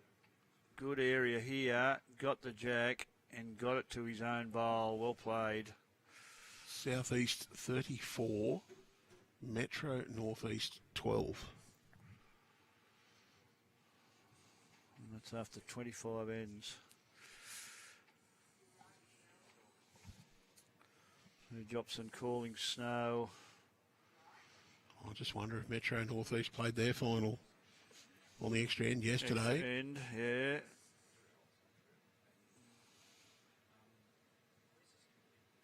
Did they get the 4 and the 6, Andrew, or did they drop the 4 and the 6? They dropped the 4 and the 6. Oh, okay, and won the extra end.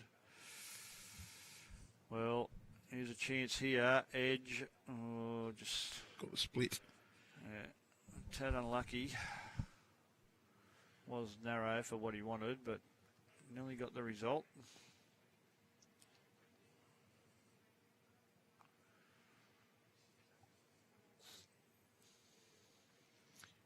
Yeah, they had the comfortable lead that was eroded right down to the end, so a bit of tension, and I wonder if the high of winning is then you've got to turn around and back up and lift yourself again. No, I think they might have just failed to do that. Could also be that Southeast are just riding the wave and playing really good bowls. Yeah, speaking of good bowls. Stephen Galvin's grabbed that. Well, he's trailed it back to his own. So he might be holding 3 here near. Yeah, the white bowl. That one is Ray Fitzalan's. The bronze sitting closest. Peter Schroeder's maroon bowler is the closest Manning, I think. Yeah, I'm not sure. where Snow's, other Witcher Snow's white bowl. Mark Fitzalan was ready to jump on the mat. Joppo said, can I bowl mine first, please? Yeah. Well, Jopson with a bit to do here. Needs to navigate a path on this tight hand. He's somewhere near it, but they're just not turning back.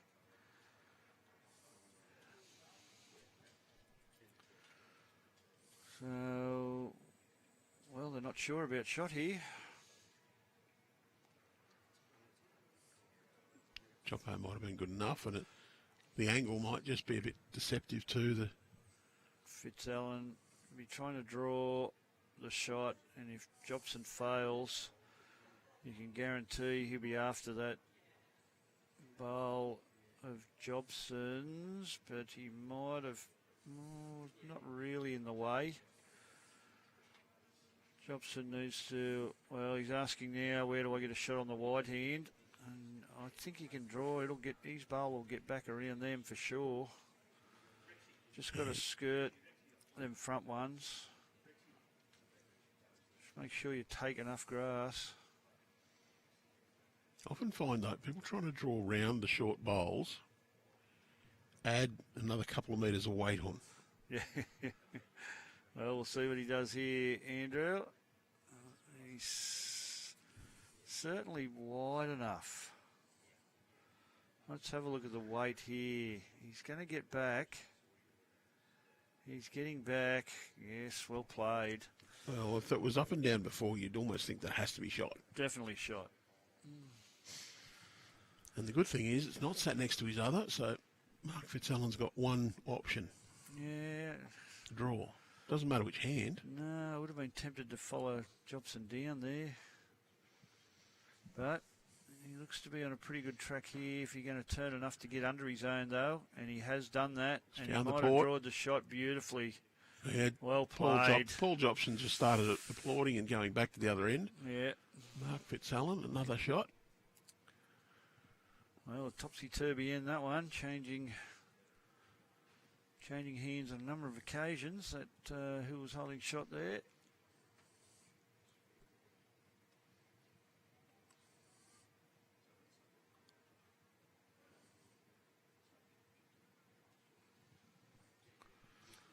We've gone a little bit longer. Still not quite that full distance that I prayed for. Midwest, when they grab the mat, they're certainly stretching these ends out a little bit. Oh, that's a tight line, that one. That'll go. No change in the other rinks. As yet, there's been another end just finished, so we'll get an update on that score soon. Just thinking, did I actually put on the one for Paul Jopson?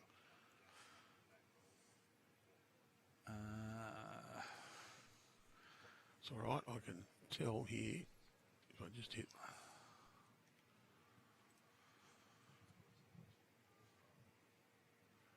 Oh, you know what would help be on the right game. Looks like it was a score to Manning. 10-3 is correct. Next door on.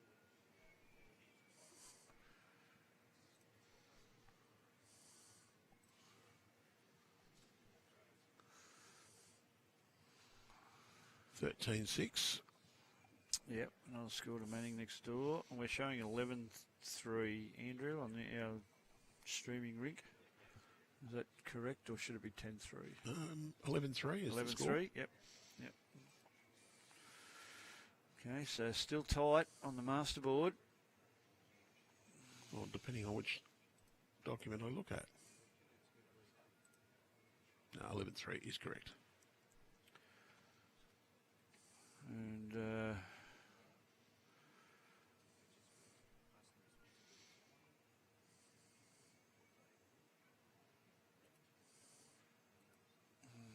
just failing to reach.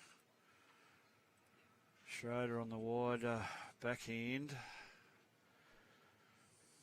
It's 3 to Midwest at present. I'm not sure that one is wide enough. If he nets, what side of the bronze? And you got it solid. Just made Peter Mead a little closer. I wouldn't mind seeing Peter Mead here be a little bit aggressive in his draw. I'm not saying quick, I'm just saying real that confident. Jack around the corner. Yeah, just pop it around the corner. On the wider side, he's got plenty of air. Well, it's behind. Yeah, well, he had to wait to do the required task. So we're reaching the halfway mark of the semi-finals. Peter Schroeder, his previous one, he probably just needs a little tad more grass and he'd be close. Yeah, he's got that tad more too. Has he got the Jack? He has. He's got it solid and he's got it right back into the ditch, but his bowl stayed up. Well, that's going to be very difficult to beat. If they move the Jack marker over to show their players where the Jack is. Or maybe he hasn't gone in. Oh, Oh, there no, we here go. we go. There it is. Well, Just wonder whether there's a consideration to just try and load this head, get a couple of good seconds and then go quick and try and remove the toucher.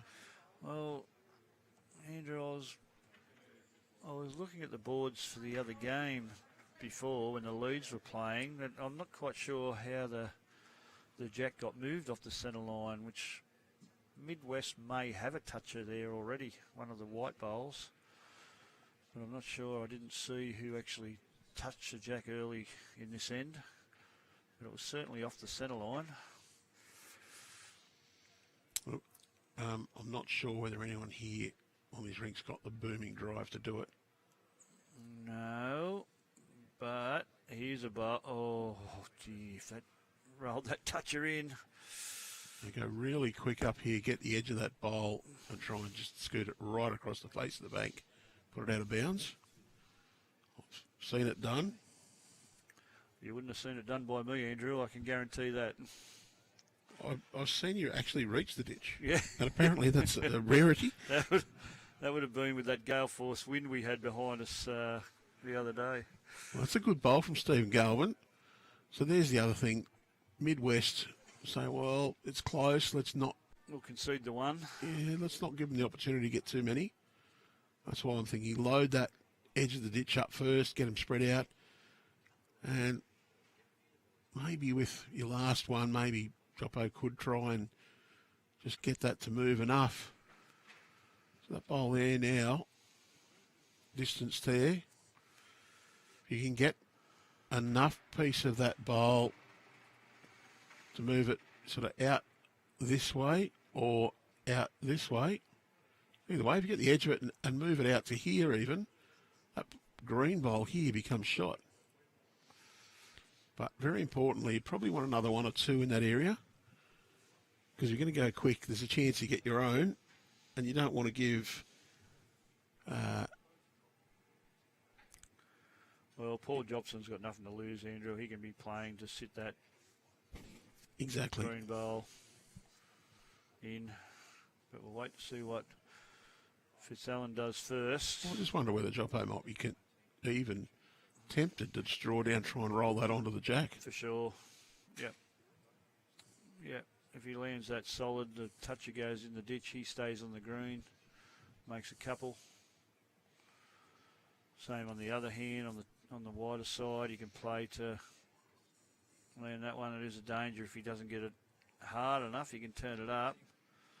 So we'll probably see him down on the forehand on the tight side just to sit the toucher.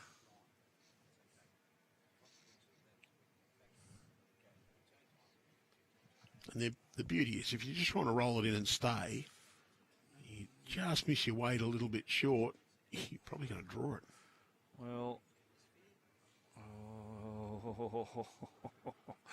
if he didn't get that rub, he was Close to sitting the green going to bowl. sit the green, yeah. Yes. On the narrow side. Now, And he'd much rather drop into the ditch with that extra foot of weight than fall 3 feet short. Well, is he considering trying to go quick at it? maybe. We did see him go fairly quick a few ends ago, and I'd call it a solid weight rather than quick. Well, I think he is, Andrew. I Has think he is. He's has he got the a booming drive? firm grip on that bowl.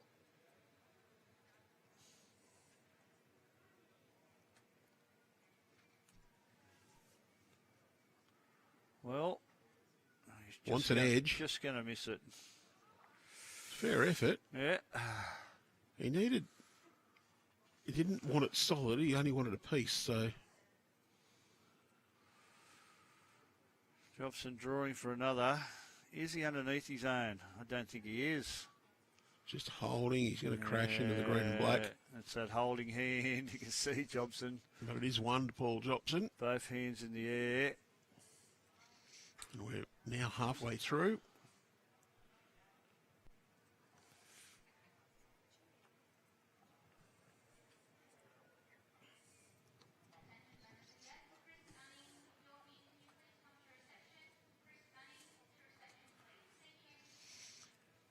And Matt's back again. Oh, Jopson's Dropped the rag. He wanted to go long. Jack's gone back with. That was his wronging, mate. It's threw the jack back with a bit of spin on it. Matt's come up a couple of metres. Yeah. Jopson wanted the long end. Well, it's interesting. I thought it was Midwest that stretched it out, and then It was, Manning's yeah. going to go T to T. Yeah. Maybe they were thinking that the first end that they lost at that length was a bit of an aberration, and that they were better off to take him on.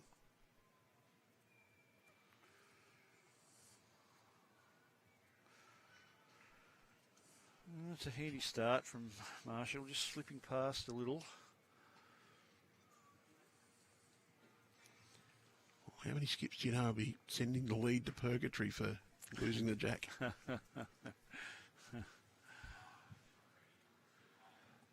It'll be money into the fine jar at Soldier's Point, Andrew, if you didn't win the end after losing a jack.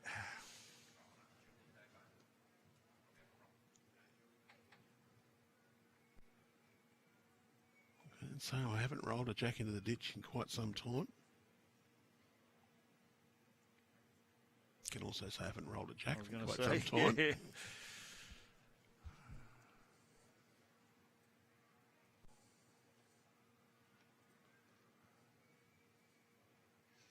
Either been hidden at 2 or playing 3. The odds game at skipper in the lower grades.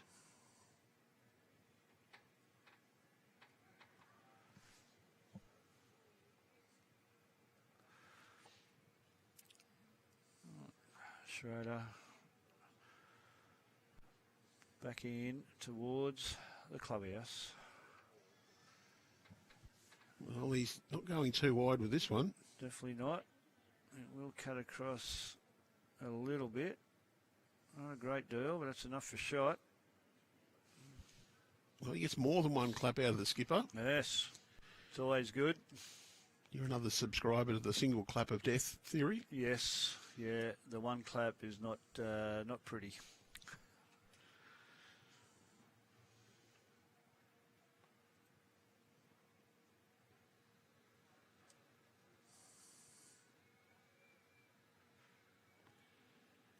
One of the best replies I've seen from a skipper is was asked how far short his first. One of his players asked how far short his first bowl was. The skipper said, "Well, you've got more of an idea than me. It's closer to you."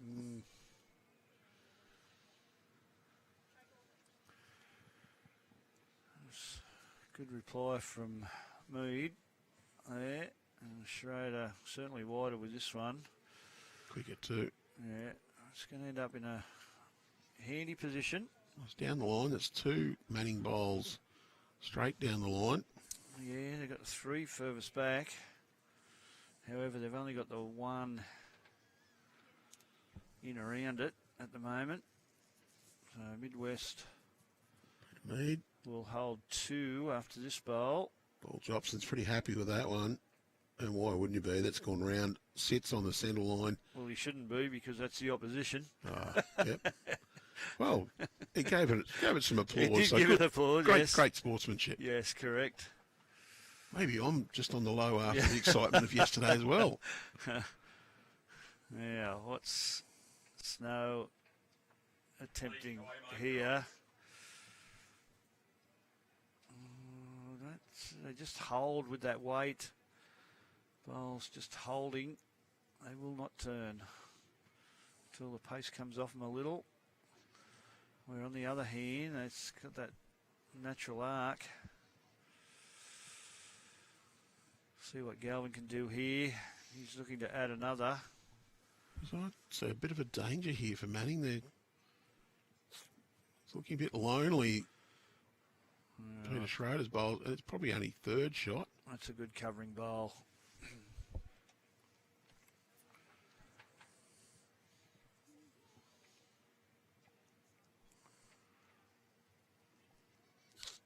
Snow still going to hold with that pace. That slightly holding hand. It's one of the ones where you feel like you've gone tight enough, but because you are playing on that little bit of weight, it just keeps the line out. It did get back to the centre line, so he's played the right line for a draw shot, but because he's got a yard and a half of weight, he's still a foot wide going around the jack. This is a Midwest skip just asking Galvin to cover on the other side now. He's got his other aqua bowl at the back to the right of pitcher, and this one, if it falls off that's a very good bowl there as well. Count them as touches, them 2. They get into the effective column. Yes. Well, Paul Jopson, 2 down, possibly 3. 2 down. I'd like to see him arrive up on the forehand. Yep, right there, Andrew, as you're demonstrating. They will swing. Steve Galvin's bowl there is pretty good, though, if that jack comes out through that hole. Yeah, but it's only 1 when he's 2 down at the moment. But if he's tight enough and just gets that bowl flush, he'll stay for 2nd at worst. Let's see what he does. His timing's very good, Joppo, so he can get the bowl away quite well. And is he going to get down here? He's close. Oh, it's going to get away on him. Gee, I thought he had more weight than that.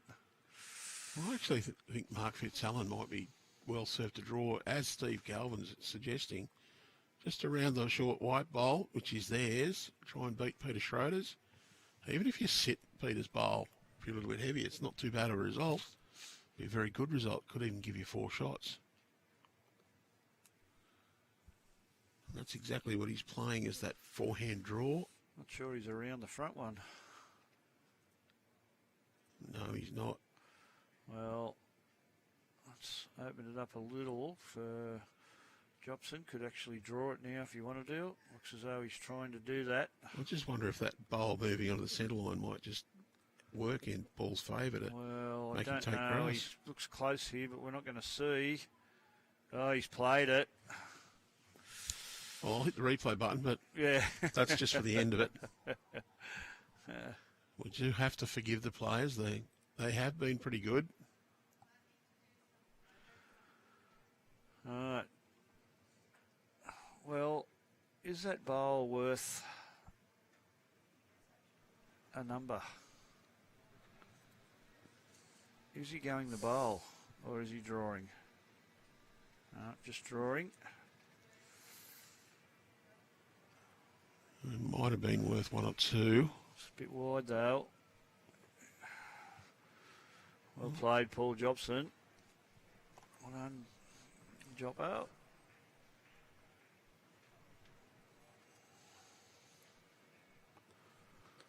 And it was the movement of that wing bowl. Fitzalan moving his own bowl that was in, seemed to be in the draw line. And once that was out the way, Jopson was quick to revert back to the draw, and draw he did.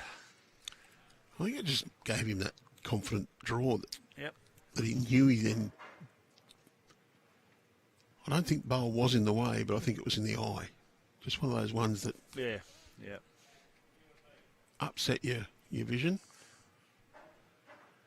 Well, yes, you're right. It certainly wasn't in the way. Fitzalan should have been around it, but he wasn't.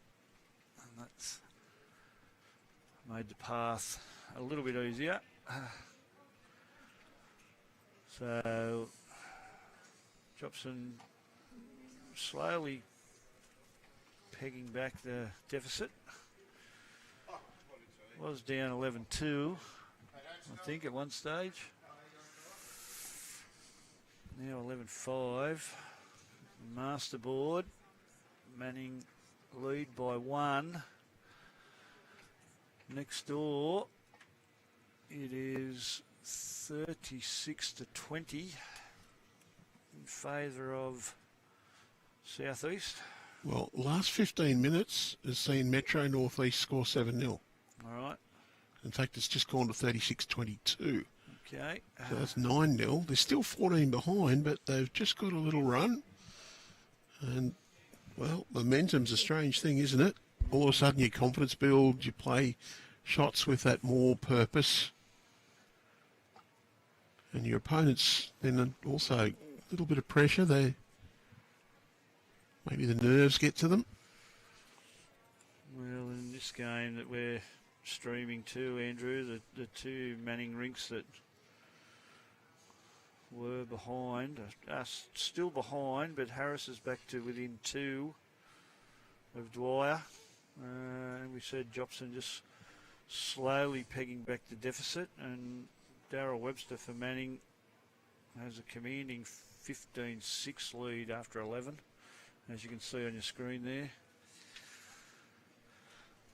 Peter Schroeder, the wide hand again, just edging the jack, unlucky not to grab it. Well, Mark Dwyer's just picked up another one as well. And we're all square again on the masterboard.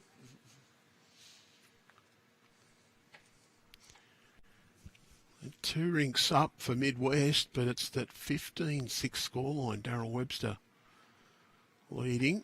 Yeah. That makes the difference. Rinks don't matter though. All that matters is that big board. That's correct. In fact, in this event, throughout, it's the big board that's mostly important. Can be vital if you lose a game to win rinks. But you get 3 big boards up in sectional play, you'll go through in your section no matter what. And if you win all 3, you'll top your section no matter what.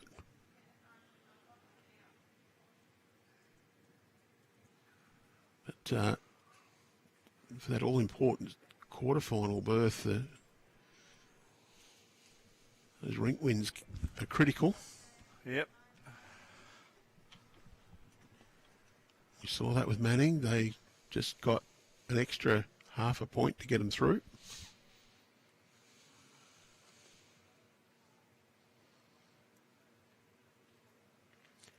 I know there's a lot of debate about whether it should just be the top of the section go through, but I really like for the sides games that we do have the quarterfinals. Keeps everything alive, Andrew. And the point of this event, while it is to find a winner, it's also to give your players those 3 games of opportunities to impress the members of the state selection committee. It is a part of our pathway to state representation. So you want those games to be alive, and as people have pointed out, there's a significant investment in getting teams to the venues, no matter where it is. Accommodation, of course, is a major contribute to costs there, and it doesn't matter where you are with that. It's about the same throughout the state.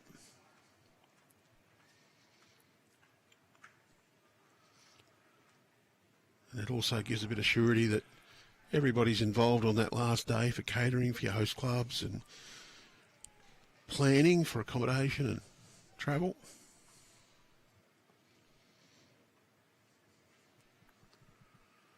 See Snow there just turning a mid-west bowl up. Galvin down. If he can just miss that bowl or get a roll out of it, which he has, that'll definitely be the shot now. And Chippo, I know you're one of the advocates for the second round being the first round winners playing each other, and so I think that's worked. Yep. Every match in round 3 yesterday had the potential to affect the outcome of a section. No one was guaranteed first place, and only one side knew they were definitely through to the quarterfinals, and that was yourself. You'd had 2 10-0 wins, and no one could get past. Well, you couldn't get picked out of the top 2. No, we were playing for first or second in the section. Obviously, you want that momentum going into the quarterfinals of winning that third game as well. Unfortunately, that didn't help with us going down to Manning by the one shot, but I've seen a few of our side's events years ago where a team side had won 10-0, and the other games had been shared around. So there was one team on 20, and then a mixture of everybody under 10. Good bowl here. Slides off that. Yeah, great bowl. So the round 3 game was actually irrelevant with just the winner going through to the semi-final, which was not good for the team going through to the semi-final because it didn't matter what they did.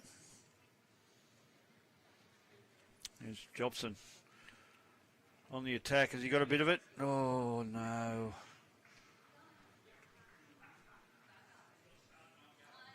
Just didn't get down.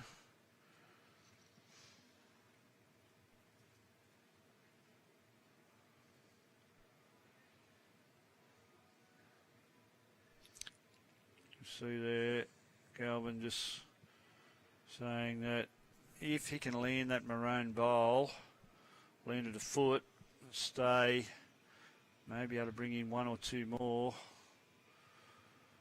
We'll see if Fitzalan can play the shot. Don't think it's going to come back enough on that hand. No, he hasn't got the weight required either, I don't think, Andrew. Well, he only just reached it, so it'll be 2.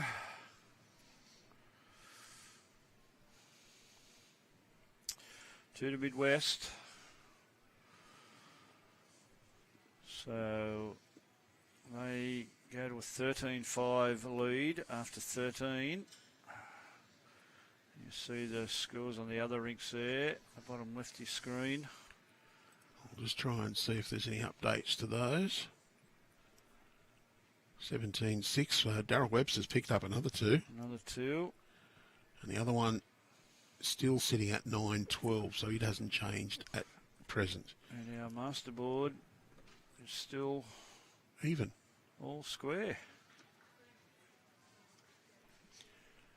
So it was 36-22 8 minutes ago. It's now 38-23 Southeast leading Metro Northeast. 33 ends played, so they're past the halfway mark.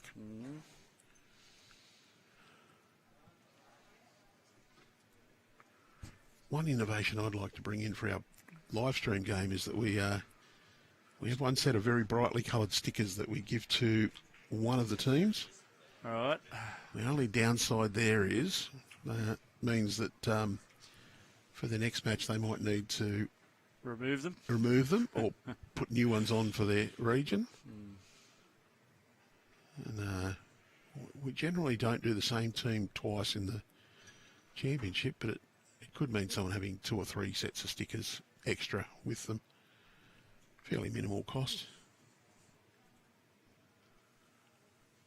I just think it'd be great. The fluoro yellow ones we've got in stock there, I think it'd be great to have those on one team. Make it easy for us watching.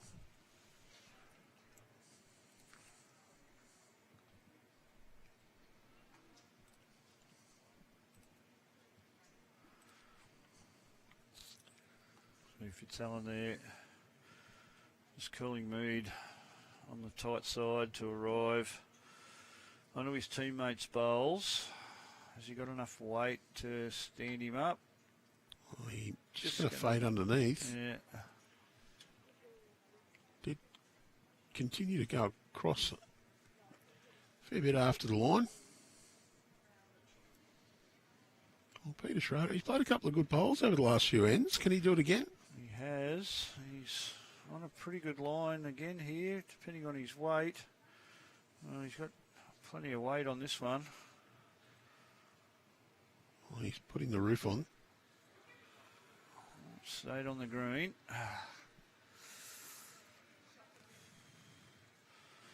So Mead only needs to be a bowl wider. Well, has he found his own bowl or the hole? Looks like he's got his own and run through, and there's going to be the shot.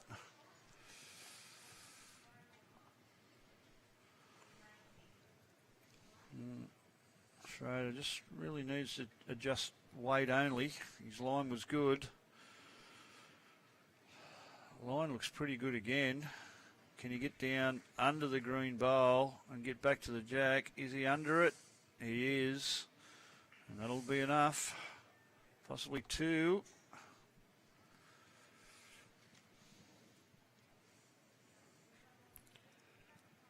Done pretty well with that one. Change over for Steve and Galvin. Yeah, you see the skip just giving him a couple of options there, but the wider hand looks better to play that yard through, the resting shot. If you're playing up there and look, if you're very tight, you can get your own. Well, he's got the jack here. Got a big piece. You'll probably go right through to the ditch with that. Yep.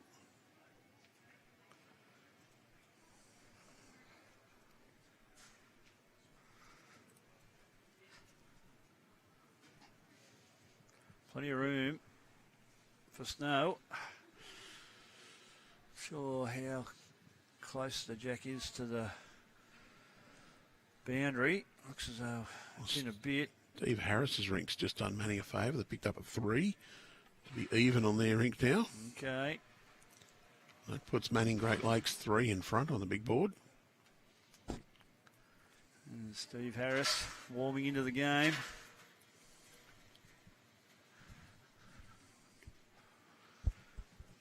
Getting the joints. It's a very good bowl there. Maybe he's just been working on getting the joints lubricated and getting going. Yes.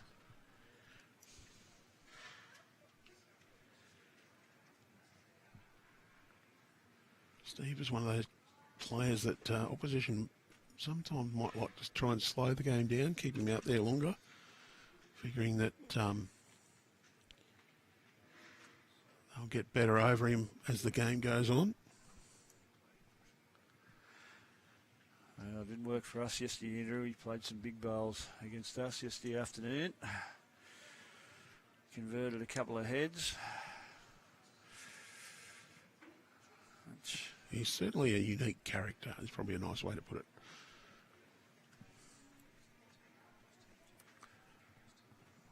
Galvin just failing there, a furl. Snow, maybe a couple of feet short, 60 centimetres. See what he's done this time. He's only got to beat the Aqua Bowl, which he has done, and drawn the Absoluta. Well played.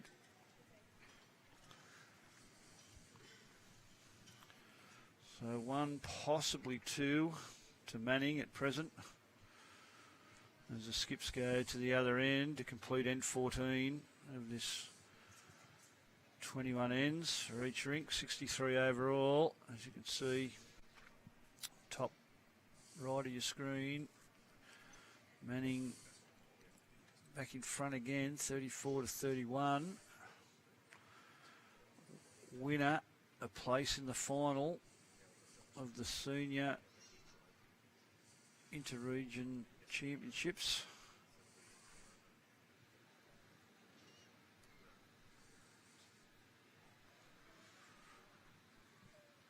Well, the other game back to within 11 now by the looks over there, 38 to 27. So Metro Northeast just close the gap a little bit. Yeah, starting to get back into the fight. Southeast built an early lead, then Metro Northeast fought back, then the lead blew out again. And they've inched back to, well, they're back within 10 now. All right. Just gone to 28 online, so. Yeah, Jopson looking to add another to the count. Good thing for Paul is he can play with confidence out there. If he gets his teammates bowl a roll or two, it'll count. If he beats it, it counts. Well, close. Yeah, I'm pretty sure that does count. And he's might have just blocked that draw up for Mark Fitzalan as well. I wonder if Mark might consider playing the forehand side through his own green bowl. Yeah, it's a possibility. Yeah, the green bowl, Stephen Galvin's. Yes, it is. No, he's sticking to the backhand, so he's going to play with a bit of weight through the bowls. How's his line? How's his line? Yes, he is. A bowl wide. Not much, though. You just saw the reaction. Was oh. Yeah. You can see with the jack moved out towards the boundary, these bowls will be travelling down on fresh territory that hasn't been played on much at all. And being the ditch side, probably hasn't been walked on at all either. Yeah, that's it. Oh, Joppo, a little bit of touch here and he'll count. Oh, well. Made sure of 3. Schroeder like that one. Gave it a little fist pump. Double fist pump. Was it 3? Yes, 3. I don't think that's 4 Three fingers. It was, yep. 3 to Paul Jopson. I'll just ease Manning a bit further ahead.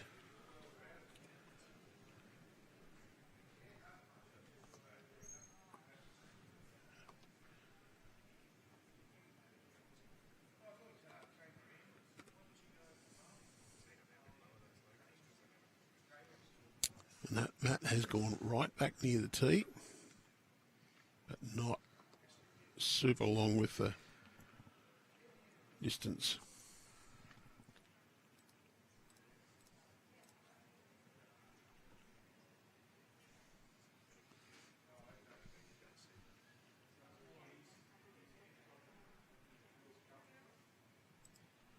So correct weight on those scores. Mark Fitzalan, well, we have to make comment on how big his bottom is. Press that electric shock buzzer. Yeah. Call security.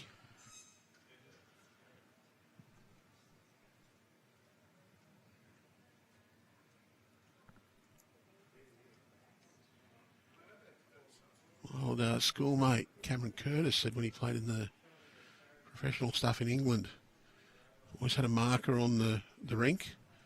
Marker had an earbud in from control. If they stood on the centre line, the marker would come in, grab them by the crook of the elbow and drag them off to the side. Might we need to send security out to Mark. Move there. Hopefully when he comes back he realises. Yeah. We do have to cut a little bit of slack though, as much as we joke about it. That these players are playing in a major event. I was always taught not to stand behind the jack anyway. Mainly because when I started, usually white shoes were, well, brown shoes were still prevalent. But you didn't want to stand with your white shoes behind the jack. because some of the fellas couldn't see it, or your white trousers behind the jack. Funny you should say that, Andrew. I played with a gentleman when we had night games. He'd make me stand jack high with me white shoes so he got something to draw to. He had trouble seeing the white jack from a distance of a night. Do you know one social game? The shadow had come across the green and we very politely didn't roll the jack into the shadow, and if we did, we just moved it a bit. Because one of the players was an older gentleman, couldn't see it. We need to get the message out to Mark to get off the centre line because he's standing there for 5 bowls in a row. Dino's just got the hint. So, Security Dean going out with his stun gun and truncheon.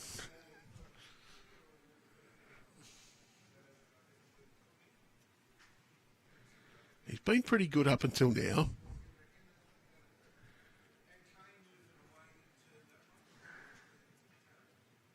Bit of Mead. Can see the green and bowl. I think Dino might have just got the message through. I think he has.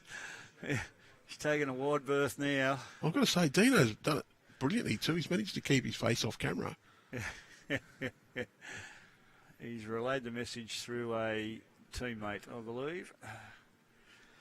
So, what have we got there now? It looks as though it's one to Manning. Yeah, John Marshall's bowl there. I think the one short is the bronze, not the Peter Schroeder. Yep. Peter's drawn to 2 points at the Southern Cross with his bowls there. He has, yes. Peter Mead's been probably a metre short. So John Marshall holding one. Steve Galvin.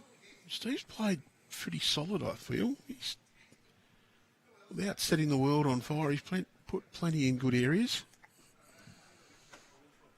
I think there's a game here where... Well, that's his own coming up. Has he got it enough? He has. Yep. He's done enough. You sort of feel that these players have been solid enough without anyone actually standing out as playing outstanding bowls. It's one of those ones where I say you're trying to grind out an ugly win. Well, there's been a lot of times that the players have been caught like this, just not taking that grass on that wide hand. Didn't have to use his rubber bullets. That's a good thing.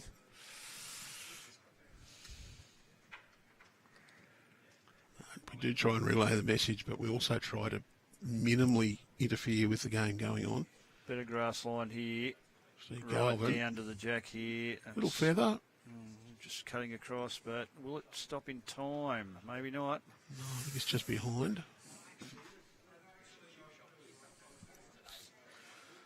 But Manning's probably close to the biggest lead of the match. 5 shots. It's been tight all the way through. We've been asked on the YouTube feed why that it's not a senior women's. Is it due to numbers? And the answer to that is yes. The women's event will start on Friday along with the men's.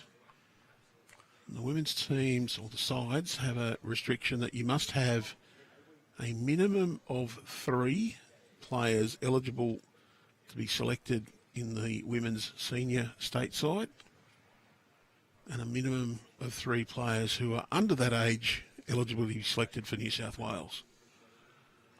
Well, Paul Jopson, he turned his back on it. He got the rub off his teammate's bowl and fell in for shot. So thank you very much for that one. Don't celebrate. Put Schroeder down as an assist. Now, Galvin has been told to move. Yes, now, that's not wide enough. That's going to get away. Get away very quickly, and get away it does. I think there would be a few of the regions would actually struggle to field a full, in the inverted commas, open women's side. That's been one of the messages, one of the feedbacks we've had, Andrew, at a state match committee level. A number of them actually, some of them struggled to get enough as it is now to have the 4 under 60.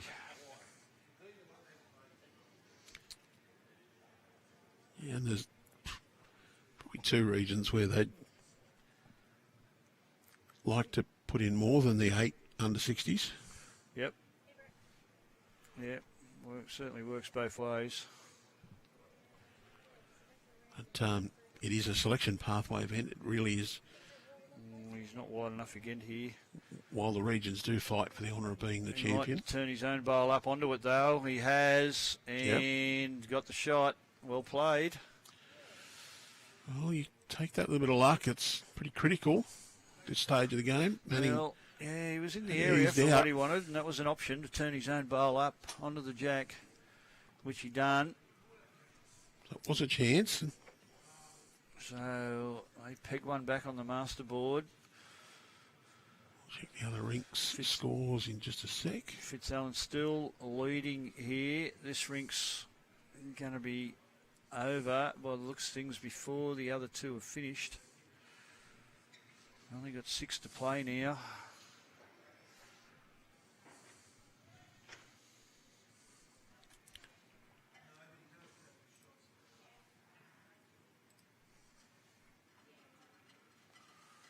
The difference in scores in the other match now 12. 38 ends gone, Southeast 40, Metro Northeast 28. Kevin Beattie picked up a 3. 17-10 on 14 ends. 15-12 in favour of Manning on the other rink. So Steve Harris picked up a 3. He's gone to the front after trailing. Roger Large deficit. He's pegged back there.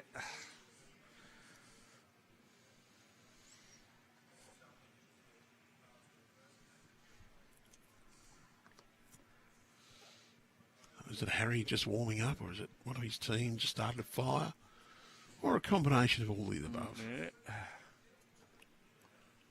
You usually need more than one player in a team to fire to get those sort of results.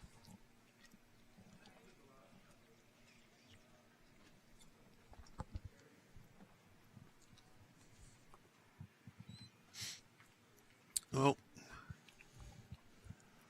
a bit scattered the opening to this end. Yeah. Here's Mead on the wide side. If he's got the weight, he's got a fairly good bowl here. He just hasn't got the weight. Just wonder if the sunshine on the grass might have brought a little moisture up.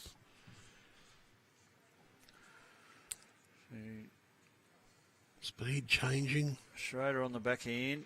He's got his own bowl in the running. It's well short though. If he can just sneak past his own, which he's going to do, he needs to halt now.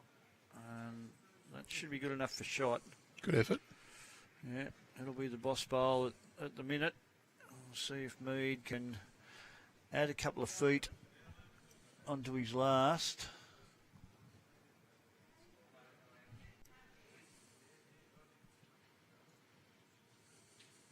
Well, he needs to sneak around him. He's not going to. He's going to collapse onto his own. Just turn him out. So, Jopson's had a look. No indication to his team if they're up or down. Oh, Peter Schroeder doesn't like this one. Can't hit the short bowls. The green one's well short. Didn't like it though when he let it Well, go. The only value there is he's just got into the area where Midwest could have just played through those bowls and any contact was good. So let's put a 1 in. Fitzalan just signalling up and down for shot here. Between the white bowl and perhaps both of Schroeder's bowls, maybe in the measure at the moment. What can Galvin do? He's on a pretty good line here. Wants to give that a good thump. It's got past Well, he gave himself a chance, but probably a little bit of luck involved in that one. Dale Snow, backhand draw as well.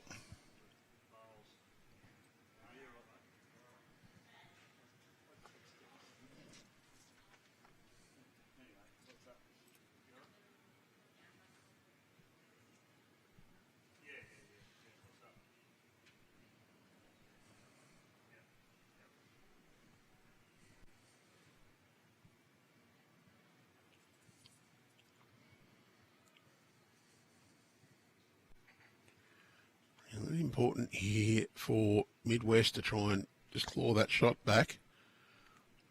Got out to a 5-shot lead for Manning on the big board, and we're 2/3 of the way through. Just past that, in fact. Steve Galvin playing the forehand side. You're looking to just get a little contact on that shot bowl. You can get that flush, push it through. He'll stay as well. Got his own. Has just given him another backwood. Got a good second there, I'd say. There's a nice draw inside the bronze bowl of Peter Mead's. A little bit tight, can get Peter Schroeder's up. Ideally would like to just draw down around Peter, under the bronze. Peter Mead, that is, the bronze, and Peter Schroeder would be happy to get that bowl a couple of rolls up. It's his own bowl going up to Jack High. Don't think it counts from that reaction. There's the path in there now.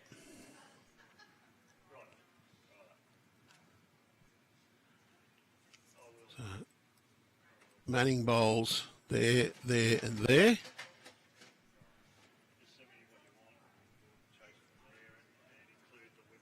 And there. Now the white bowls.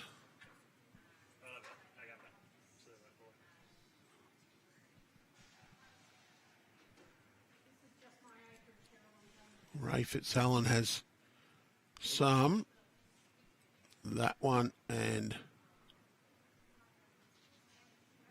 I think it's that one.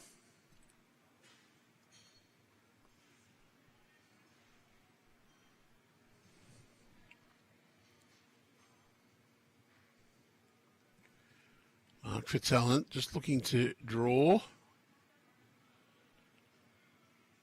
Wants to be around those and then just sneak in. Speed's going to get him. I think Paul Jopson will be playing almost precisely the same. Just wants to drift in here to count.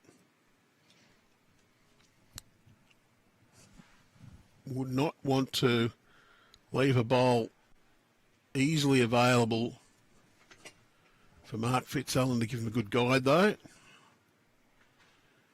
I'd love to add a number without adding any visual aid. I think that's a great line. Speed is also fantastic. Paul Jopson, take a bow.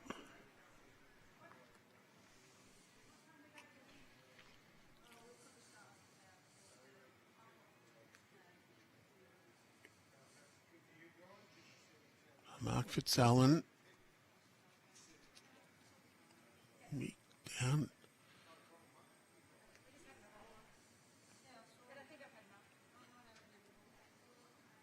Couple. Giving this a fair shake. Well, what a reply. Still one to Manning.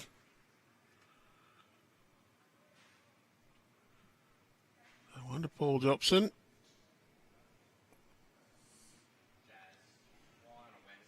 Oh. Yeah, and they're going to take it. Paul's not playing his last bowl.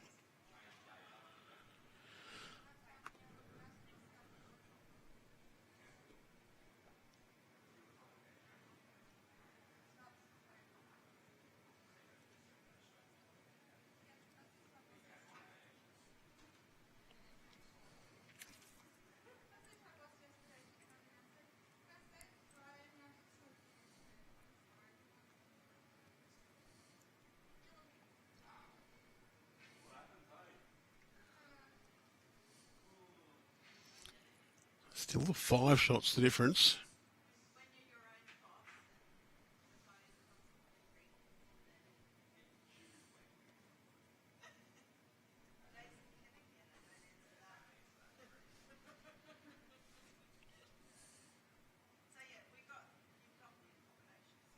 Back out to 14 shots the difference in the other semi-final.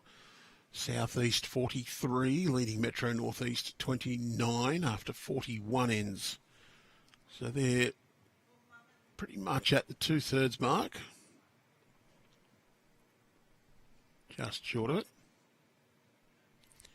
It's a great start from John Marshall.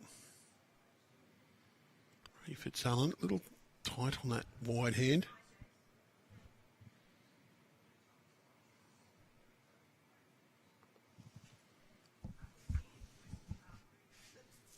Looking to back it up now. Really important that he gets this bowl up there. Well, that's propped in front. That's a really good bowl. Gets the hat off from Paul Jopson.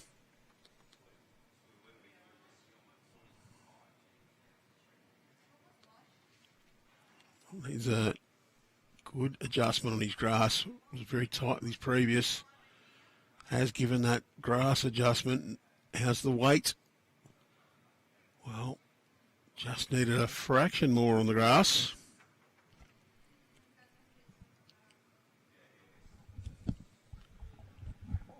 With Shippo disappearing, Nick Hines taken the opportunity to jump in and join me.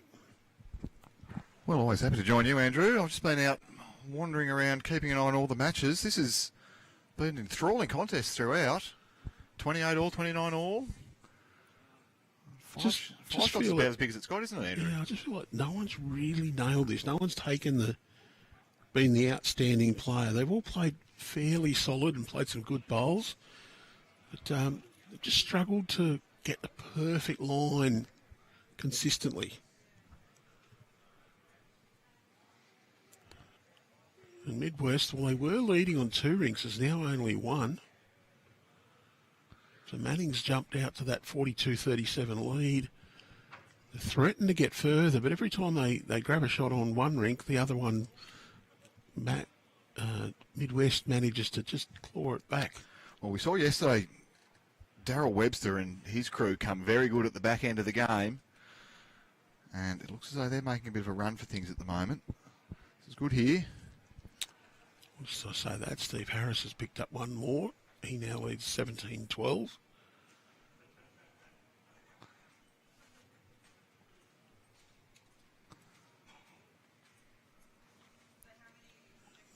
Eagle-eyed people, if they're on the bowls link, might say it says 42-37 on there. Yeah, I've got the one shot on that was scored by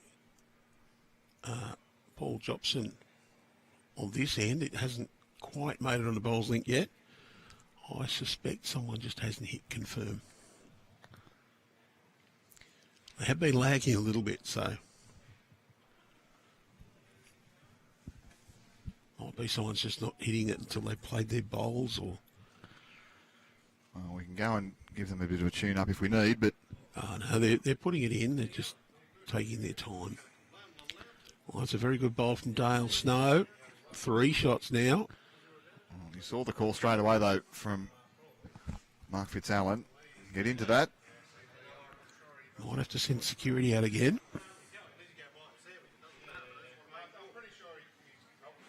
Oh, he's got into it all right. Spat the jack out to the left. Security might go and remind certain individuals. There it is. I think it's the side manager was just It wanted was, over. yeah. And that is a kill. So we might have to give our side managers a very stern talking to. And they're going to try again.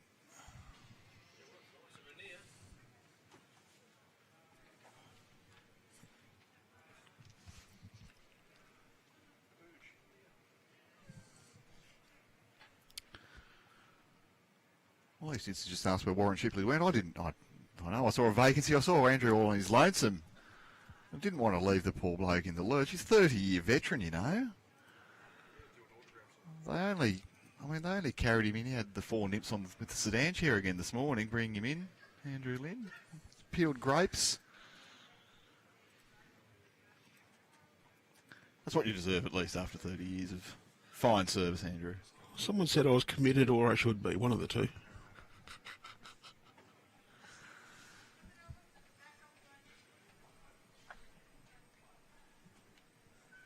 Bowles is the winner, mate. Bowles is the winner.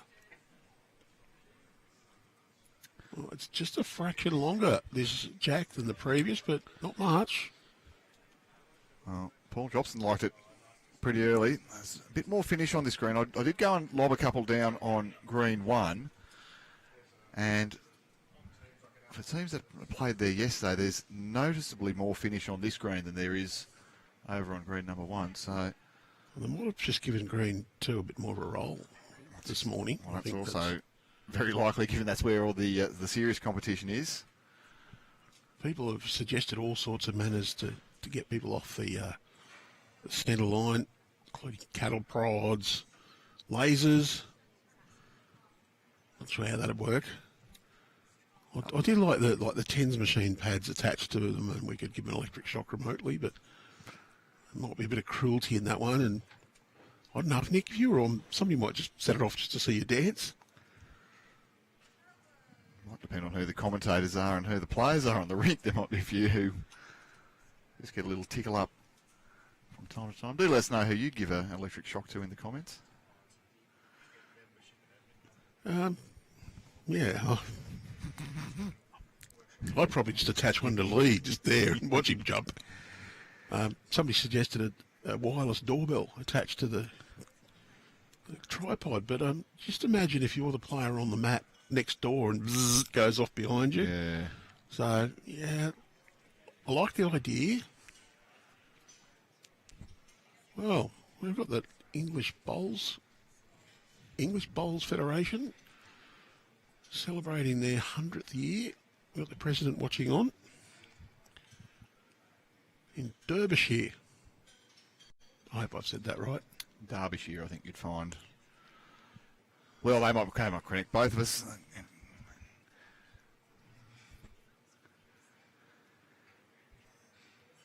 Because, quick question for you. Do you know seeing we've absorbed them, the oldest bowls association in the world? The Bowls New South Wales, the Royal New South Wales Bowling Association, one of the parent bodies, formed in 1880. It's 146 years this year. And how was things at the formation, Andrew? Oh, I missed that. I did get to attend the 125th celebrations as one of the staff members, so showing my age. There might be 150th coming up in a few years that'll be worth celebrating. That last bowl from Peter Mead, that was worth celebrating. He's going to look to repeat here.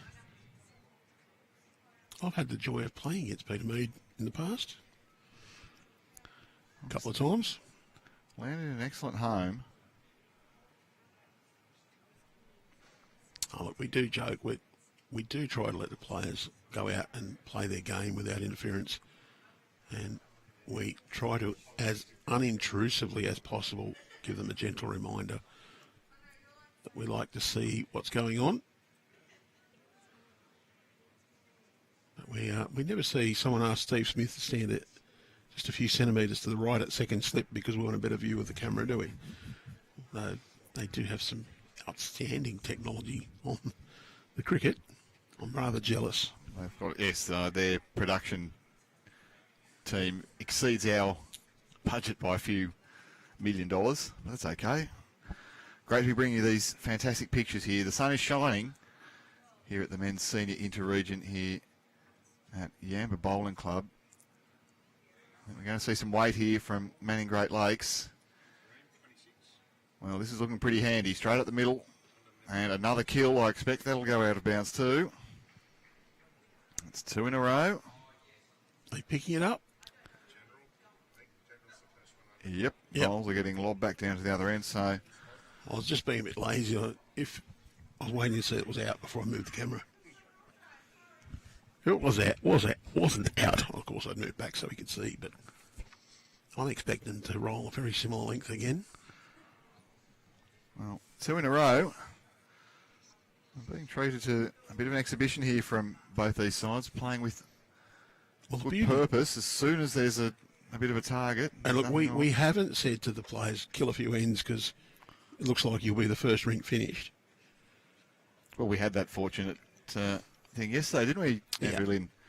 Go back and have a look at that on our YouTube channel. The only time we want to be the first rink finished is if it's shut the gate, there's an absolute flogging going on. But we'd like to be the last one finished so that you get the final result. And It's not really practical to be able to move the cameras across to view. Mainly because there's plenty of spectators around and you've got to get wires around between them. well, we're seeing the crowd is starting to fill up. There's players coming in who are going to be, of course, participating in the Open and Women's Interregion, which commences on Friday. So we've got the lay day tomorrow. And Lee Stinson's got us booked in for 18 holes of mini golf here at the club. Is it par 36? I'll be about that. I reckon I could probably get 36 in one hole. Given your most recent form at the Bowls New South Wales Christmas party, I can believe that, Andrew. Well, you know the course I'm talking about here. Someone said, what's your best ever score at golf? And I said, about 130. And they went, that's pretty good. For a hacker. And I went, yeah, that was Teven, which par is 27. I just stopped counting once I got to about 15 shots on each hole. Take a few golf balls if you're ever going to play at Teven. You can lose a few quite easily there. That's the beauty of playing bowls, mate. I've never lost a ball playing bowls. I reckon the Albatross might have threatened to throw one onto the road or the car park, though, if you were short at the wrong time. Oh, no, he'd be doing that all the time if he... He's getting an idea, though, now, if nothing else. That's a good lead bowl there. Well, one thing we've never asked each other is which one's the danger bowl. It got a half out of his mouth once. Which one's the no? Because you know the answer. The one in your hand. I think the beauty of bowls is we get to go out and play with our mates regularly, go out and enjoy ourselves. If I got upset every time I lost, I'd be upset a lot. It's a nice day out in the sun. Shine, hopefully. Well, this is why you want to come to Yamba. The sun is shining. The greens have quickened up. I think there was some discussion before this end commenced, Andrew, about what length to play. After 2 killed ends in a row, the jack was lobbed several metres further along the line. And perhaps just an indication that we can't be doing this all day. Let's make it a bit more difficult to frame a head up. Well, they've achieved that. It's a little bit scattered. The other activity tomorrow, I think it's Kira versus you and Dean. 3-way race on the climbing wall. Are you and Leroy sitting that one out? Oh, we're judging it, mate. Not built for the climbing wall.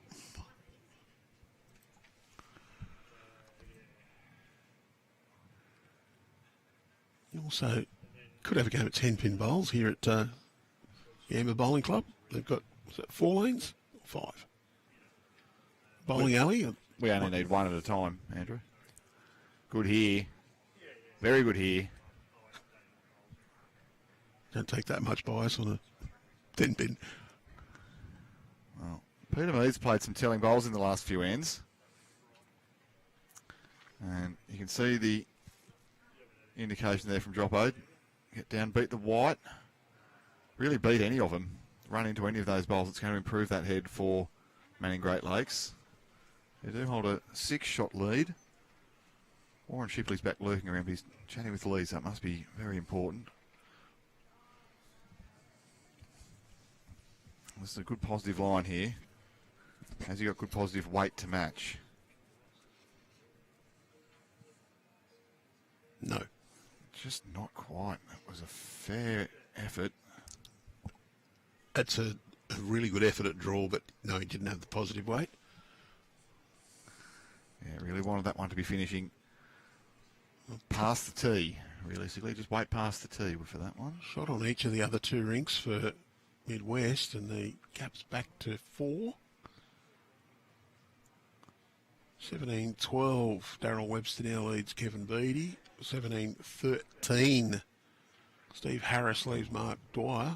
Well, you can just see on the screen there, Paul Jopson, he had a plan, I think, which was to run through the front, but now that last bowl that's come down from Stephen Galvin, that might have changed things up. The head rocked back in disgust that there was another bowl on the centre line, really eliminating any possibility of Manning Great Lakes getting in and attacking this head. Talking about where the jack can spill to and what sort of weight. And that's the sort of weight I was calling for, Andrew Lynn. Just wait past the tee. Well, they're playing the slightly tighter hand on that side. So I think you're just trying to roll your own, and that's the indication there. You're looking to come up here. If you get a roll or two out of that, you could get the shot. If you happen to get the edge of that jack and spill it over, pretty sure that one's Ray Fitzalan there waiting. No. Dale Snow, sorry. That's Dale's other bowl. Ray's bowls are on the centre line and out. So the extra set of white bowls, one on one team, two on the other, it just confuses me. I'm a fairly simple fellow. Well, Paul Jopson, Don't know if he's going to get back enough to move the jack. yeah, he got interested quickly, but as you say, Andrew, that is the slightly tighter hand. That's the weight I'm calling for, though. Yeah, it just needed to be... 2 bowls tighter, really. 3 bowls tighter at Well, the really, end. you're trying to draw to here, so that you're coming through that area. For Steve Galvin, though, he wants to play the same hand. He wants to rest that last bowl. He wants half a bowl less grass than Dale had, but he's... Good line on the other hand, I'd say. He's just going to crash into the green and black bowl, which is John Marshall's. He's finished, well, just short of jack high. Now, are you one that moves on the mat, or do you take the same spot? No, I wander all over the place, Andrew. Deliberately? Yes. Yes. I think I'd be trying to play with my right foot, so my anchor foot, out on the edge of the mat, on that same hand that Paul was calling. Well, So just try and get the switch, but he's taking the wider hand. He's probably trying to make sure he gets the swing back. Contact on the shot bowl. Close, but no cigar. you can see the intent there. It's a hard shot to play because it's got to be really precise weight to get back down. I like this call here for Midwest, though. Well, doesn't matter which side Paul plays, he's got a difficult shot. So for Mark, get back to that white bowl and cover it up. The other thing is, backward is good because that jack goes all the way back. Yeah, that's second prize back there, I think you'll find, Andrew Lynn. Well, it might actually be first prize. That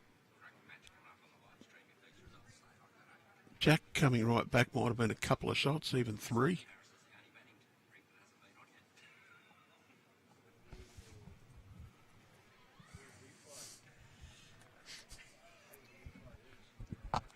No, Paul's given up on that one.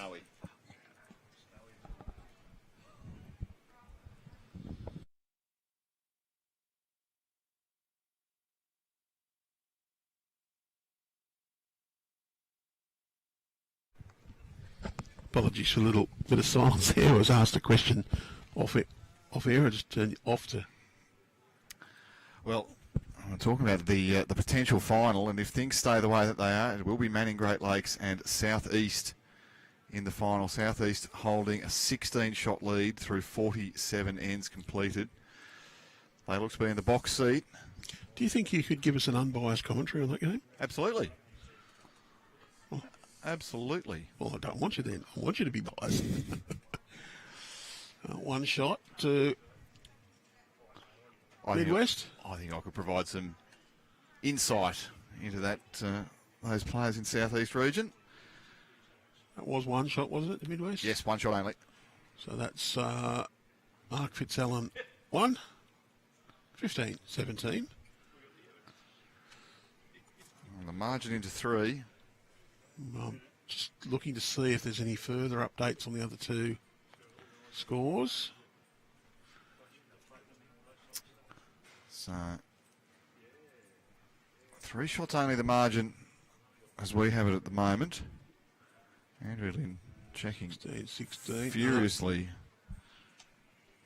in the BowlsLink results board. And you can do that too, results.bowlslink.com.au. Download the BowlsLink app and you'll be able to... Well, I think there might be a little issue with scoring on our live stream rank. It's still saying 14-8 and it's actually 15-9. I might go and have a yarn with them, Andrew. I'll catch you shortly. Okie dokie. Well, decent start from Ray Fitzalan. He's in the right area. We just got a slight delay here, and I think they might be trying to work out the scoring.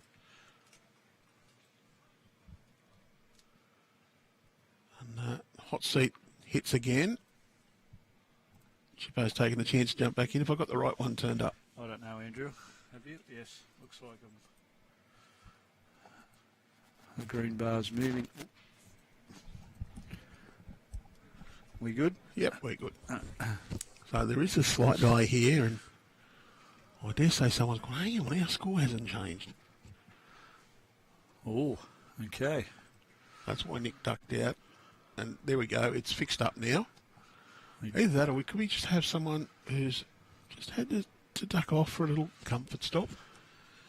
I've seen that a couple of times. It might have been just making sure to keep the hydration levels up outside, which is a very good idea.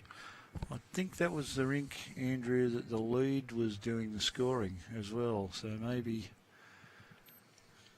there's been a slight problem with the live app scoring before he could deliver his bowl. And as you can see there, concentration levels probably not what it should have been. Might have just had a little freeze on the app, which is, well, it's not tragic. It's fairly easily remedied. You get the occasional glitch. Just close the app and restart it. And that comes with familiarity. Fairly well accepted here at Yamba by the seniors to use the app to score. Does. It's been in golf for quite some time, Andrew, I'm led to believe. We used it here in the over 40s as well, and we embraced it in the junior 4s. We've done it, yeah, it's been used in the over 40s for a number of years now, hasn't it? We I think missed I've done one. the Grand Views. We missed 1 year, but we did it again fairly successfully. Does streamline the operations, saves the environment a bit. We don't have to print all those cards that just get thrown away. But it also has that little fail-safe that it's got the algorithm to check to make sure that you and I both put the same score in on the same end. Ah, well, that's ruined my golf game too, Andrew. Now, You have to say that 5 plus 5 plus 5 is 15, not 11. exactly, yes.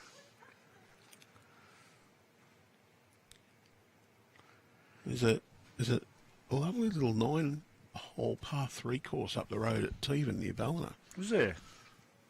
I think my record on that, on my one game, was, I stopped counting at 110 after 3 or 4 holes. So We took a drive out to Aluka the other day to have a bit of a look around, and you drive past their golf course. Mustn't have too many vandals up around this way because there was no fence around the golf course. You could drive your car onto the first fairway if you wanted to. I wouldn't suggest that was a good idea.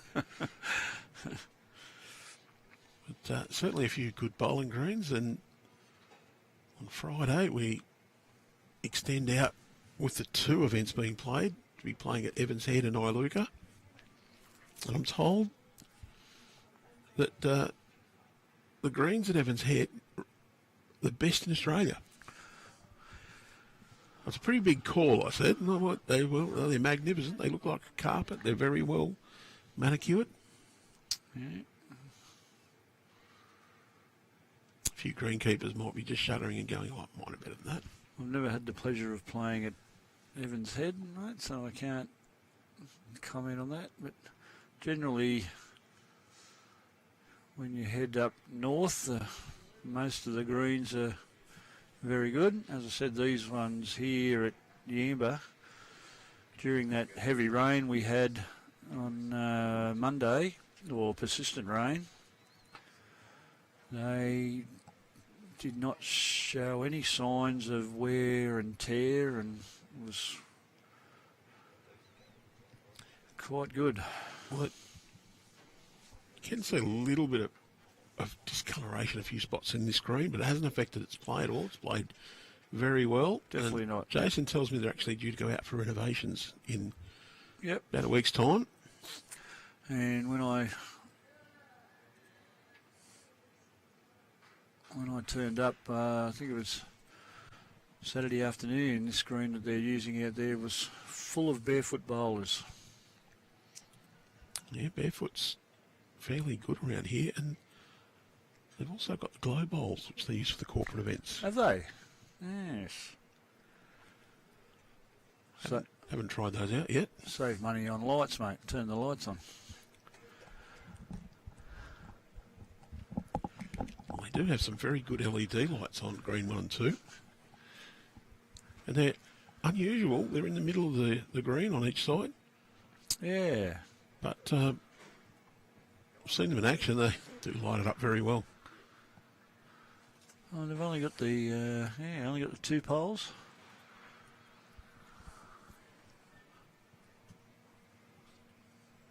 I don't think there's room on the side.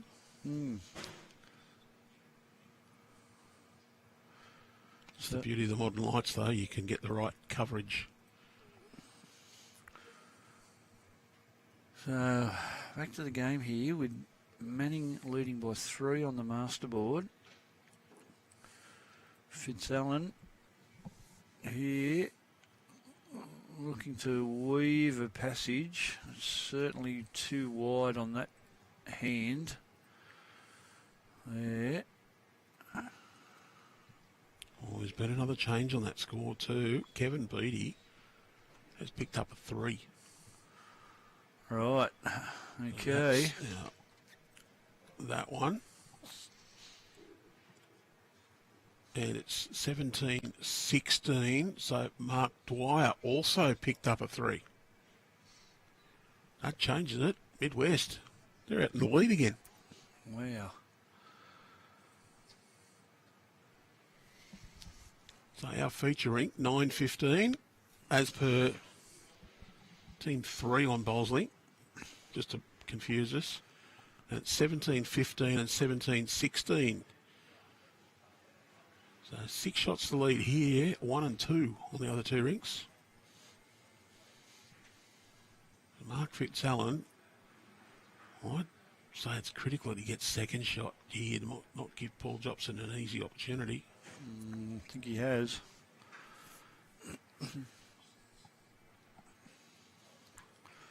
Certainly down on the wide side there. You've only got to be either side of the bronze bowl, as we've been calling it.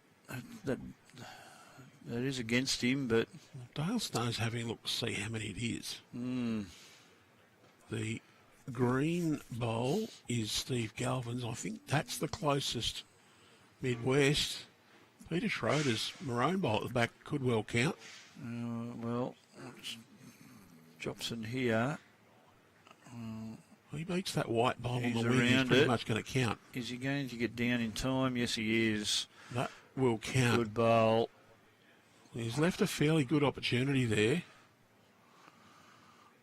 3 it is. 3 shots to Manning. So that's 3 to Paul Jopson. That, Well, it's tightened up on all 3 rinks now. and what's the score now? 46 all.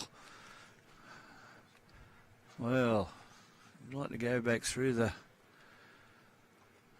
Been even a few times. Yeah, I remember 13 all was our first call of all square, Andrew. Well, I can summarise the game as Midwest has threatened to get the advantage a number of times. They just haven't been able to push ahead. I don't say it's Manning's just managed to claw their way and stay in it. Manning's got ahead. Midwest now back to even, and then Midwest ahead. Manning even. So no one's played that outstanding form. I'm trying to get this back to us. The opening bowl from Manning there, just a fraction tight. The opening bowl, we're getting down to the business end. 3 ends to go on our streaming rink. It's Midwest leading by 3 shots. Well, 13 ends left in the other clash. Great 50 bowl. to 34. Green and black, Johnny Marshall. Great bowl from Marshall there. He must have put the phone away and concentrated on his bowl rather than the scoring. 16 shots the difference. He's a good reply here. Is it going to make contact? No, it's just going to duck under. 13 ends to go. Junior's run rate theory not quite in force yet. Was it 1.5 or 2, the run rate theory? 1.5. 1.5.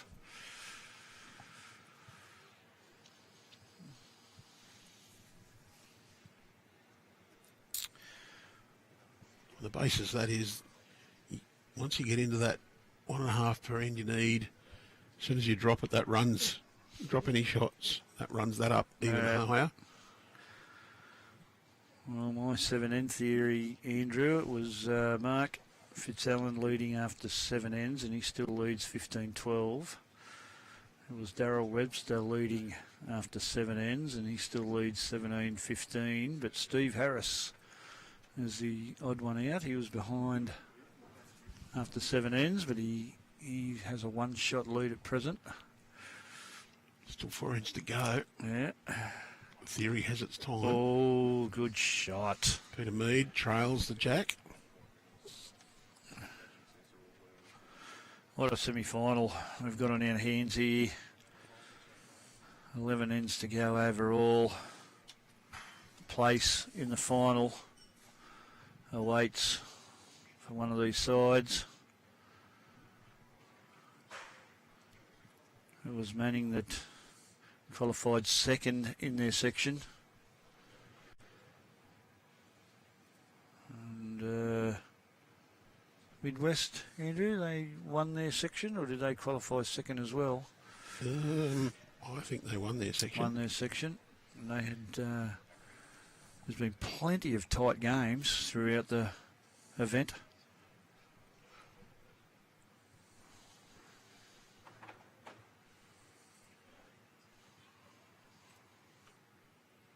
Southeast ahead of Manning. Metro Southeast second to They finished Greater Newcastle. second. But Yeah, you're both gone. we're gone, yep. Metro Northeast ahead of Midwest. So Midwest runs second as well, Central Coast ahead of Nepean Highlanders. and they're both gone as well.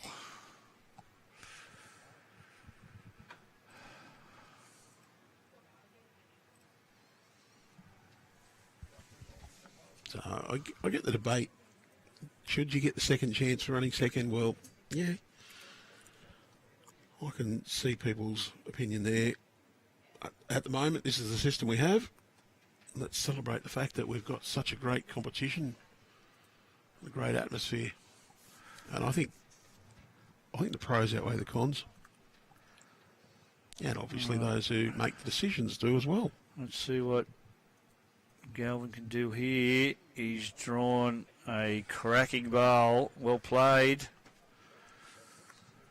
Well, Andrew, the way the draw works, every team doesn't play every team. So in that respect, and as you've just pointed out, the 4 teams that are gone were 2 was from one section and 2 was from another section. So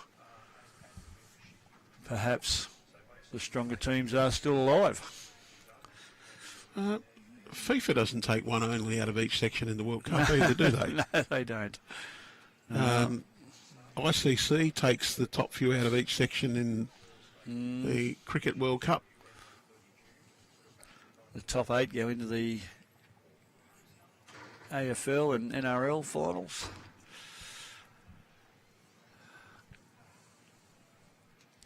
Of course, we only take the 2 for quarterfinals in sides events. Yes. Is he going to hang around here for another counter? In fact, in our junior, Perhaps he has. in our junior interregion, everybody goes through to the second day because we play off from 1st to 14th or 1st to 16th, depending on the number of sides we have. And that's partly because it's the juniors, but the top side in each section then play, or top team player play for the gold medal. So it is a combination of individual disciplines that makes up that side. Yep.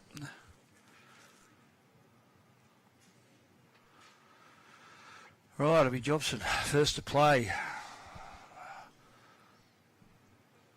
Perhaps a few down here.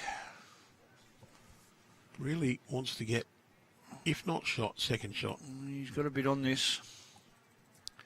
Just going to sail through, I think. Yeah. It's the tighter hand. No, that's the wide hand. That's the wide hand, yeah. Yeah, so that's interesting. See Fitzalan now. On the wide hand as well, although his feet are pointed as if he's playing the forehand. Yeah, he's difficult to pick. He just wants to beat that ball. Is it gonna? It's gonna land the shot, and well, he's pumped it out. Wow. One in, one out. And a toucher. Now, where's that jack heading if Jopson is to make contact? He's coming down to have a look. They're having a look for second. Well, So that's the Manning white bowl on the centre line. is there a different opportunity for him now? Hmm. Is there a chance to go a That's little what bit he's further looking at. there? But he's also looking to say, well, if I come this way, Jack spits out here. And that's his bowl at the back there. He's having a look at the other rinks to see what's happening alongside him as well. The big board all important, which is why Jopson's having a look. See what's going on next door. Let's see now. Jopson on the mat, looking for contact. He's let it go. Is he going to hold on long enough? No, he's not. He's just going to get under. All right. Well, Mark Fitzalan, you'd look at that bowl and think, I'll just do the same thing again. But no. How brave is he? If he could get under the shot bowl, land that white one on the centre line, move it 6 inches, he could make 3 or 4. Would you play it? Possibly not at this stage of the game, Andrew. Well, I think I'd back myself to be too risky to muck that up. I would be just trying to draw past Peter Schroeder's bowl. And that's what he's doing. Is he past the bowl? Oh, he is past the bowl. He's well past the bowl. Well, the good thing is his grasp was correct, which meant with the extra weight, he's not going to do any damage.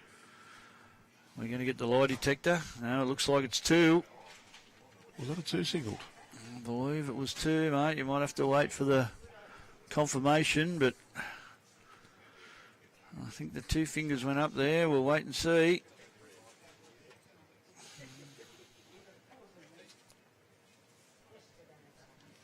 Can be just a bit difficult to see on camera how many fingers have been Yeah. elevated. Yeah.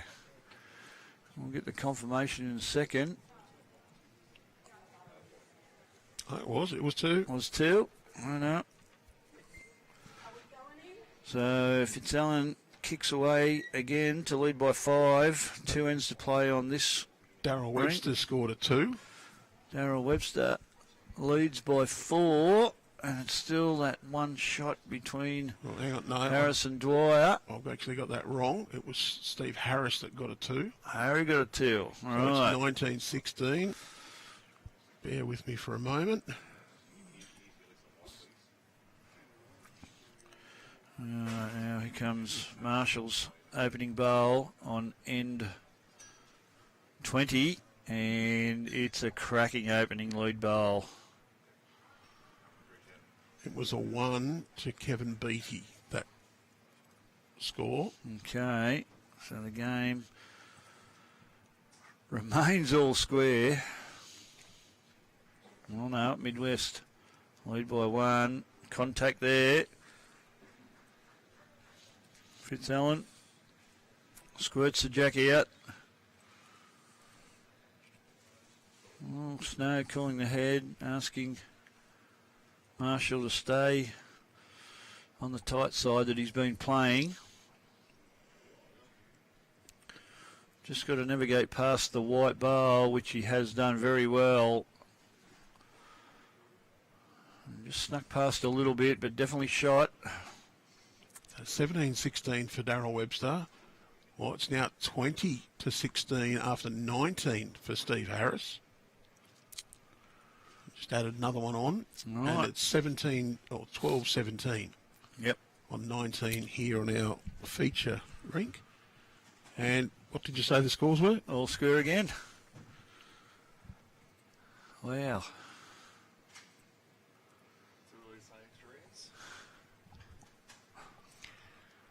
Should have just played one end each. 7. Yeah.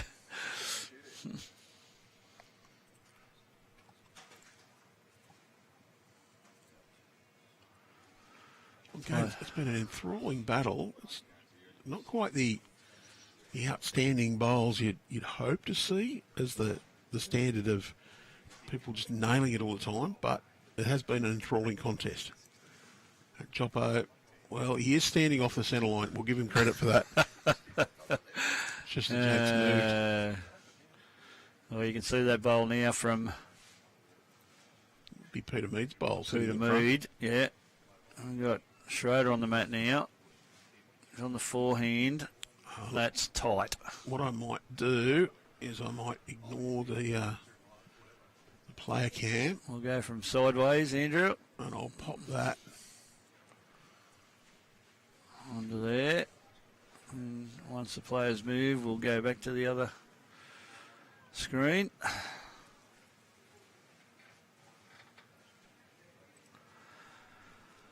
Mead with his second bowl on end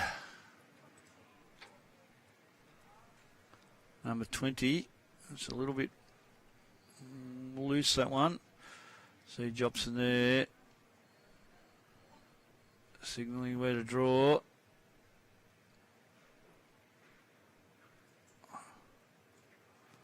I've just got the side on view and the inset for you.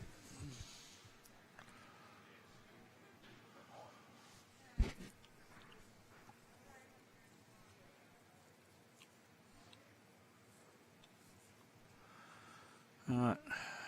Galvin with his first bowl on the second last end on the wide side. Well, we're not going to see the result of it. Which on the other just may count. I think it does. So, a couple. We'll see where the players stand when they come back down. Yes. Well, only one of them. Where's Schroeder going? He's going off to the bank. That's good.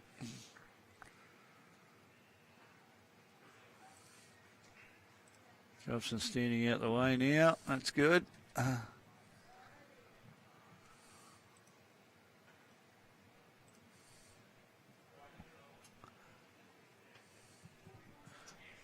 Oh, I've got the security out there, Andrew. I can see security sitting behind the rink.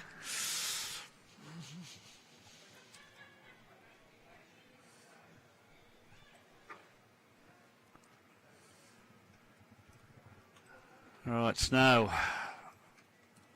First bowl, end 20. Looks to be in a fairly reasonable area. Is he going to find a path? He's not up, unfortunately. Well, it's good the players aren't standing in the way because the centre camera is not really helpful now.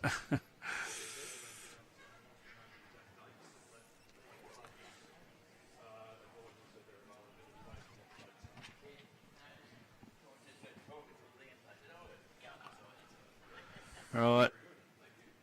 Galvin.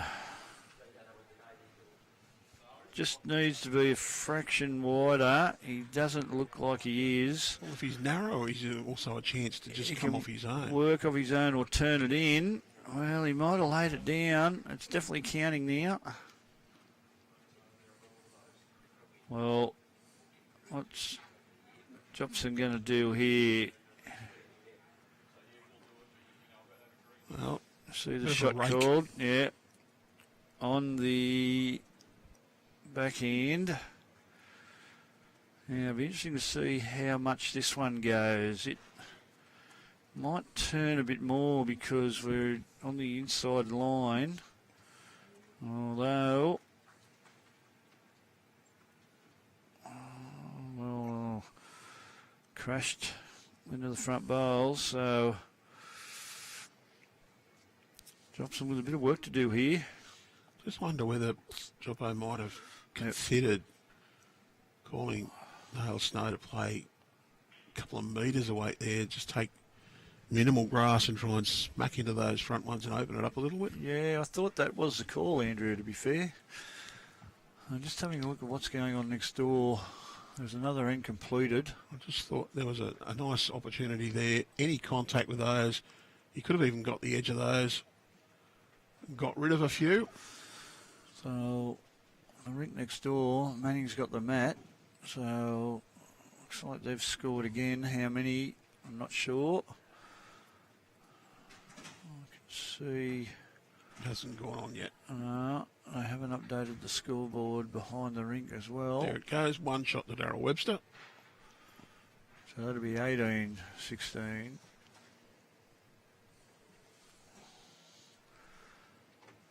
Right. No update on the Harris-Dwyer clash. Fitzalan trying to add another. He's just going to slip past. Around the back though, if Jopson's going to play with weight, that might be a tidy bowl there. And he is playing with weight. Is he going to... Yeah, he's got a nice tight line. That's swinging down to the gap. Oh, has he got the jack? Oh, he hasn't. He peeled off a bowl and ran through the hole. Got rid of one. Yeah. Still down. Just add one for number pressure here. Well, Jopson, I think he's got to be very careful as well because the white bowl at the front of the head, if he happens to clip that out and run through. Well, Peter Mead's just taken up a position in the wrong spot.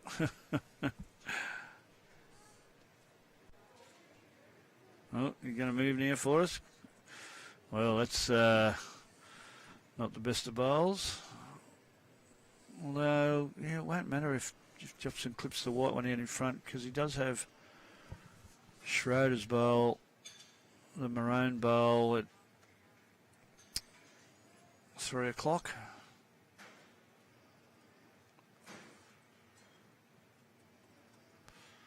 All right, they've made the decision on what shot to play.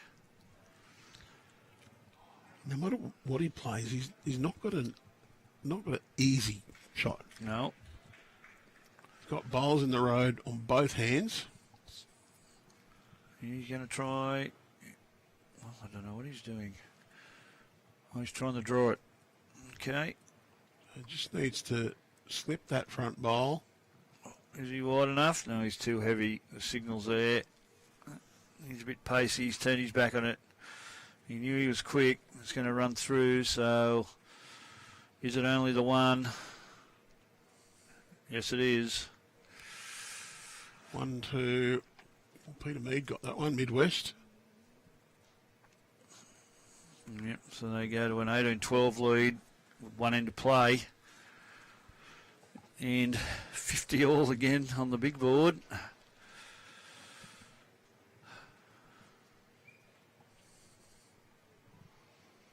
We'll try and get as good a view I can of any rink that's still in play once we get to the finish. We might kill this end a couple of times so we finish last. Yes. With any luck. Maybe the streaming rink should start their roll-up after the other two have done theirs. So 55 ends played, Southeast 53, Metro Northeast 41. 12 shots in 8 ends. That is on juniors, 1.5 per end run rate theory. So 18-16, Darryl Webster leads after 19 ends, and it's 12-18 on ours. Yep. 20-16 on the bottom rink, so that's all correct weight, 50 shots apiece, 58 ends. Well, it looks like the last bowl being played on the Steve Harris rink. That's Mark Dwyer, who's just delivered it, and we'll wait and see what the outcome is. Or has Harris got a bowl to go? He may well have a bowl to go. Oh, no. No, looks like it's a score to Manning, and it is one shot to Manning. So Steve Harris will lead 21-16 in a second when the scores are updated. There it goes. It's on. It's official. So that's that one. A couple of loose bowls here on this longish last end. Who's going to pounce? Get on the jack first. Is it going to be Mead? No, he's running through as well. So the middle rink will be the last one finished, barring any dead ends. Yeah. And they are, of course, the next one across to us. We won't be able to move the cameras across. It's just not practical to drag the cables. So Schroeder here. Looks to be on a good track, but he's going to sail through as well. Bit heavy-handed from Peter. Has the adrenaline kicked in? Well, it might have been like his red wine pouring technique. Really heavy-handed. Does enjoy just the odd glass of red, apparently. Yeah, we'll see how Mead corrects. He's corrected okay with weight, but it's going to get away on him jack high or just short of jack high. Well, it is shot. Definitely shot. Now, let's see what Peter Schroeder can do with his correction. Well, that looks to be a fairly good track. How's his weight this time? Well, he's just going to run through again. Good correction on the grass, but needed a bit more diet.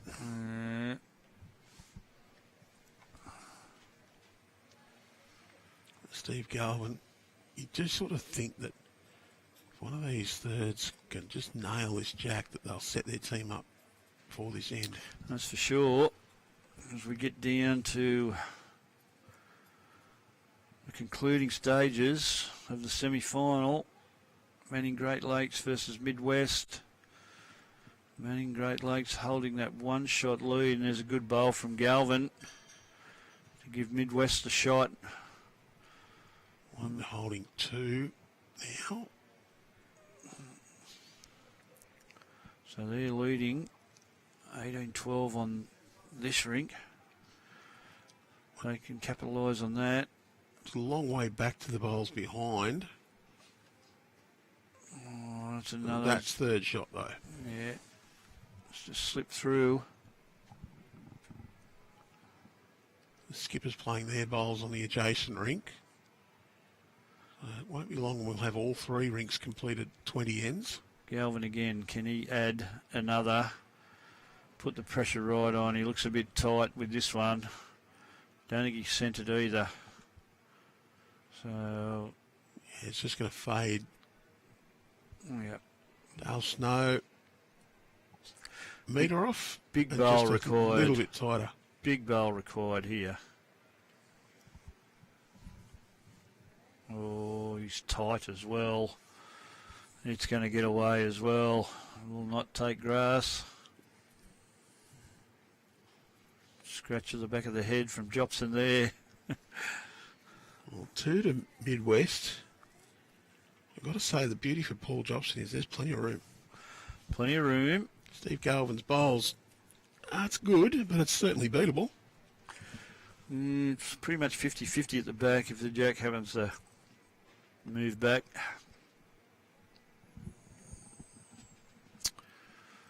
So, skips go to the mat. Well, Fitzalan's gone to the mat. Jopson hanging around to see what he does. His opening bowl. One to Darryl Webster on the middle ring. So Manning now 2 shots in front. And Midwest holding 2 on this rink. Well, I think now Mark Fitzalan is such a mixed collection. He doesn't need protection. He wants to draw a front toucher. Won't do it with that one. Oh, he certainly won't. He hasn't sent it enough here. Just needs a bit more of both. Is there any... the wind hasn't got up at all, no. It doesn't look like there's any wind out there. Oh, really? I think the players have just struggled to nail this line on. Maybe there's no wind and they can't cope with it. It's a terrible wind 2 days ago, and it was a bit breezy yesterday as well. Ideal conditions, not what you want to play good bowls, apparently. So, have any of these teams, these 4 out here, played each other already, Andrew?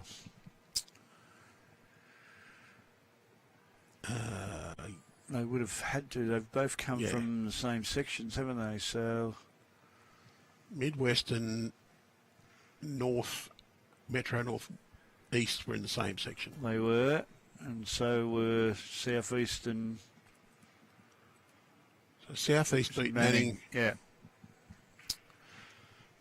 So if Southeast play Manning again, as Jopson Plays a bomb.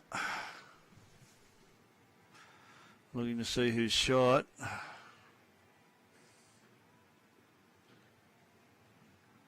Got it. It is Manning Great Lakes leading by 2 on the big board, so Fitzalan's got to attempt to play this. Trailer jack through. It's a 50-50 mix behind the jack. If he can sit the white ball out and stay. Gets 2. Yeah. Possibly 3. He's looking okay. If he's got some good weight here. Has he got enough Clips weight his own. He's to good. turn his own up and over? He has. Well done. Just a little fist pump from Mark Fitzalan. Yeah. Well, Paul Jopson, he can play the similar idea now.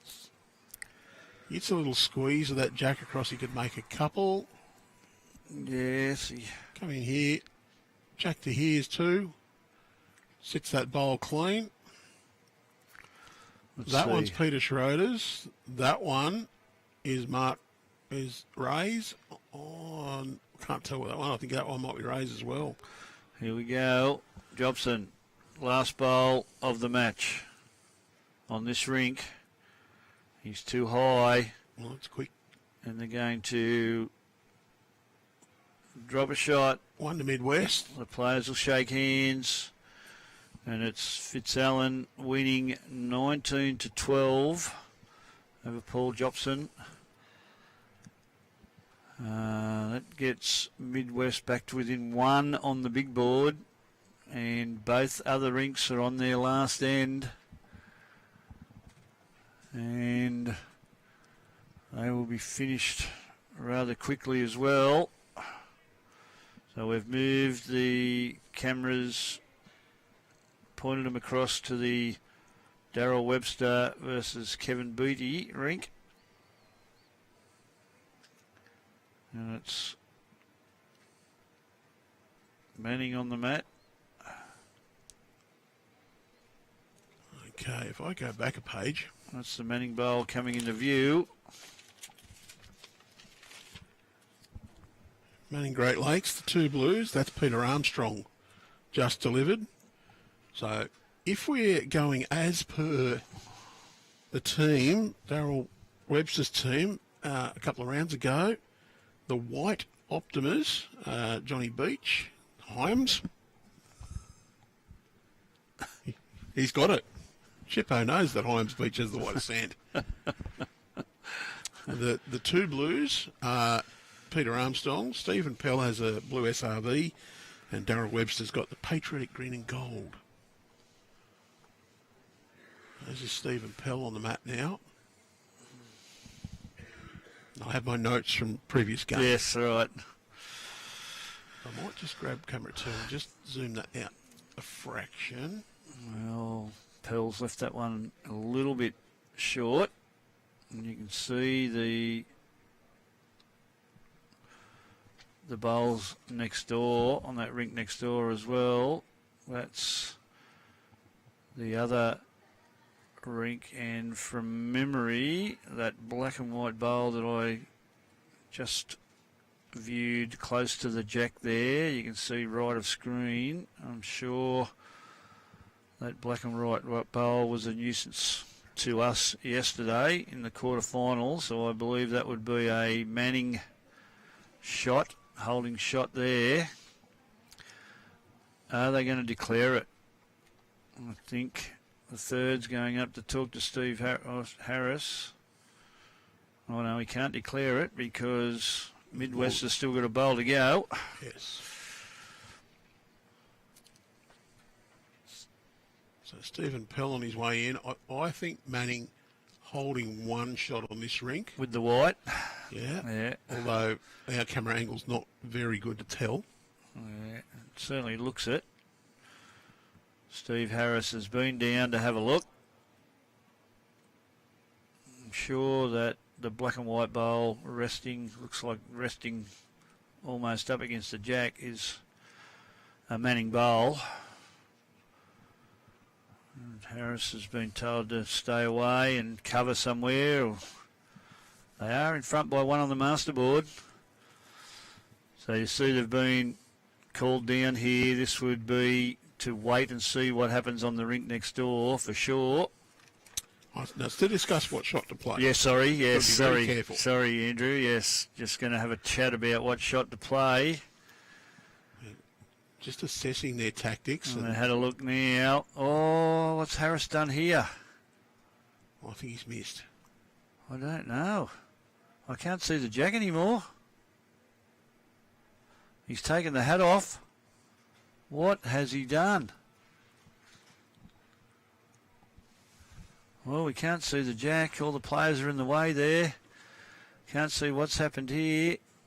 Oh no, the jack's only just moved to the side there, so he's just squirted it out a bit and gave the opposition a look now. You can see that you can see there. Well, it might have just made it a bit easier. Yeah, you can see now, look, he's looking to play up in there. For Mark Dwyer. I think the third was trying to talk Harry into not playing another one. Anyway, we're back to the action here on the Webster Booty rink. And we'll see what we can do here. Oh, he's just missed everything. Well, except his own bowl. Played with some weight. He must have been trying to get the white bowl out, Andrew, there. I thought it was worth one or two. Yeah, so we've got a conversation on the rink next door with the bowl to play.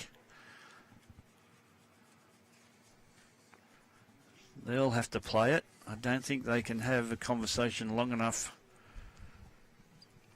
for this other rink to be completed.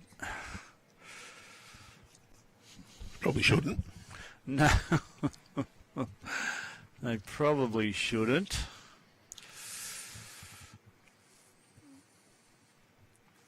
I do understand, though, it's critical time. You're going to really take your time and assess your shots and weigh up the standing of the side game. And there's a difference between that and Delaying play. delaying play by many bowls. Okay. Here's Webster. Drew beautifully yesterday afternoon against us. Played some really good bowls in the stream game that he had earlier. All So right. that'll be the shot. That's 2 shots now. Yeah, that was the indication from Stephen Pell. Well, I think Midwest here. And the bowl should be on its way. We should see it come into view very shortly. Here it comes. Here it comes. Is it going to get into the jack? He's missed. I think that's 1 to Manning on the other rink. It'll be 1 to Manning, which will mean But they're 2 in front. that, yes, that Look, I think it's a 1. We do think it's a 1. I'm just going to wait for that to hit the official score, though. we've kicked the jack out. So that would put Manning Great Lakes 2 in front with, Well, it's actually 2. was it 2? Steve Harris, 23-16. All right, okay. So they need 3.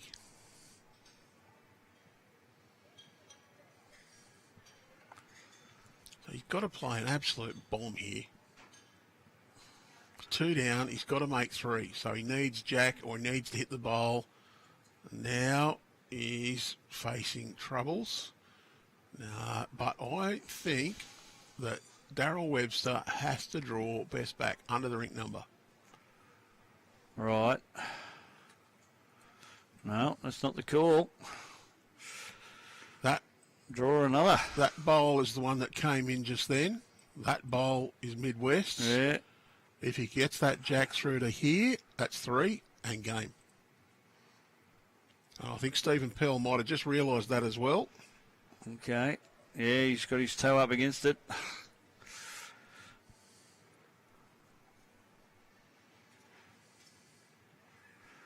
Yeah. We got 2. But it'd be very stiff for him to get rid of both of those. And even then, I don't know they'd have 2. The next 2, but they need 3. And Steve Harris has defied the 7N percentages, Andrew. The other 2 are So still the same. You're saying that Steve Harris is unusual. No, I'm not saying that at all. Right. It doesn't fit the normal What's pattern. Webster doing here? Well, He's gonna look fight. out. Here we go. Jack in the ditch. I'll tell you what, if he gets this, he deserves a massive cheer because he's got to get a bare jack through the Righto. pack and go in the ditch. So I can see him lining up out the window. Oh, there it is there. There he is. Kevin Beattie, chance for Oh, absolute well, glory. he's let it go. How are they looking? They've They're got their eye on it. They're interested. He's got his own. So there's confirmation. Manning Great Lakes, they've snuck their way through to the final. They just barely squeaked into the Yep. final series. And they're going to be through. It's 1 or 2. I'm Two not with sure. two was a hand signal from Stephen Pell there. So that was the middle rink of scores there. That's completed, 56-51. And 60 ends played. There's 13 shots the difference in Southeast, Metro, Northeast. Yeah. Keep an eye on the Bowls Link results. For that result, we do not have any chance of getting across there. I'm sorry, but apart from that, So it will be, by the looks of it, a rematch between Manning and South East, who are in the same section together. so we'll have to do a redraw of the rinks. Yeah. So I can't tell you who will be on the live stream because we'll have to have a look. We'll see.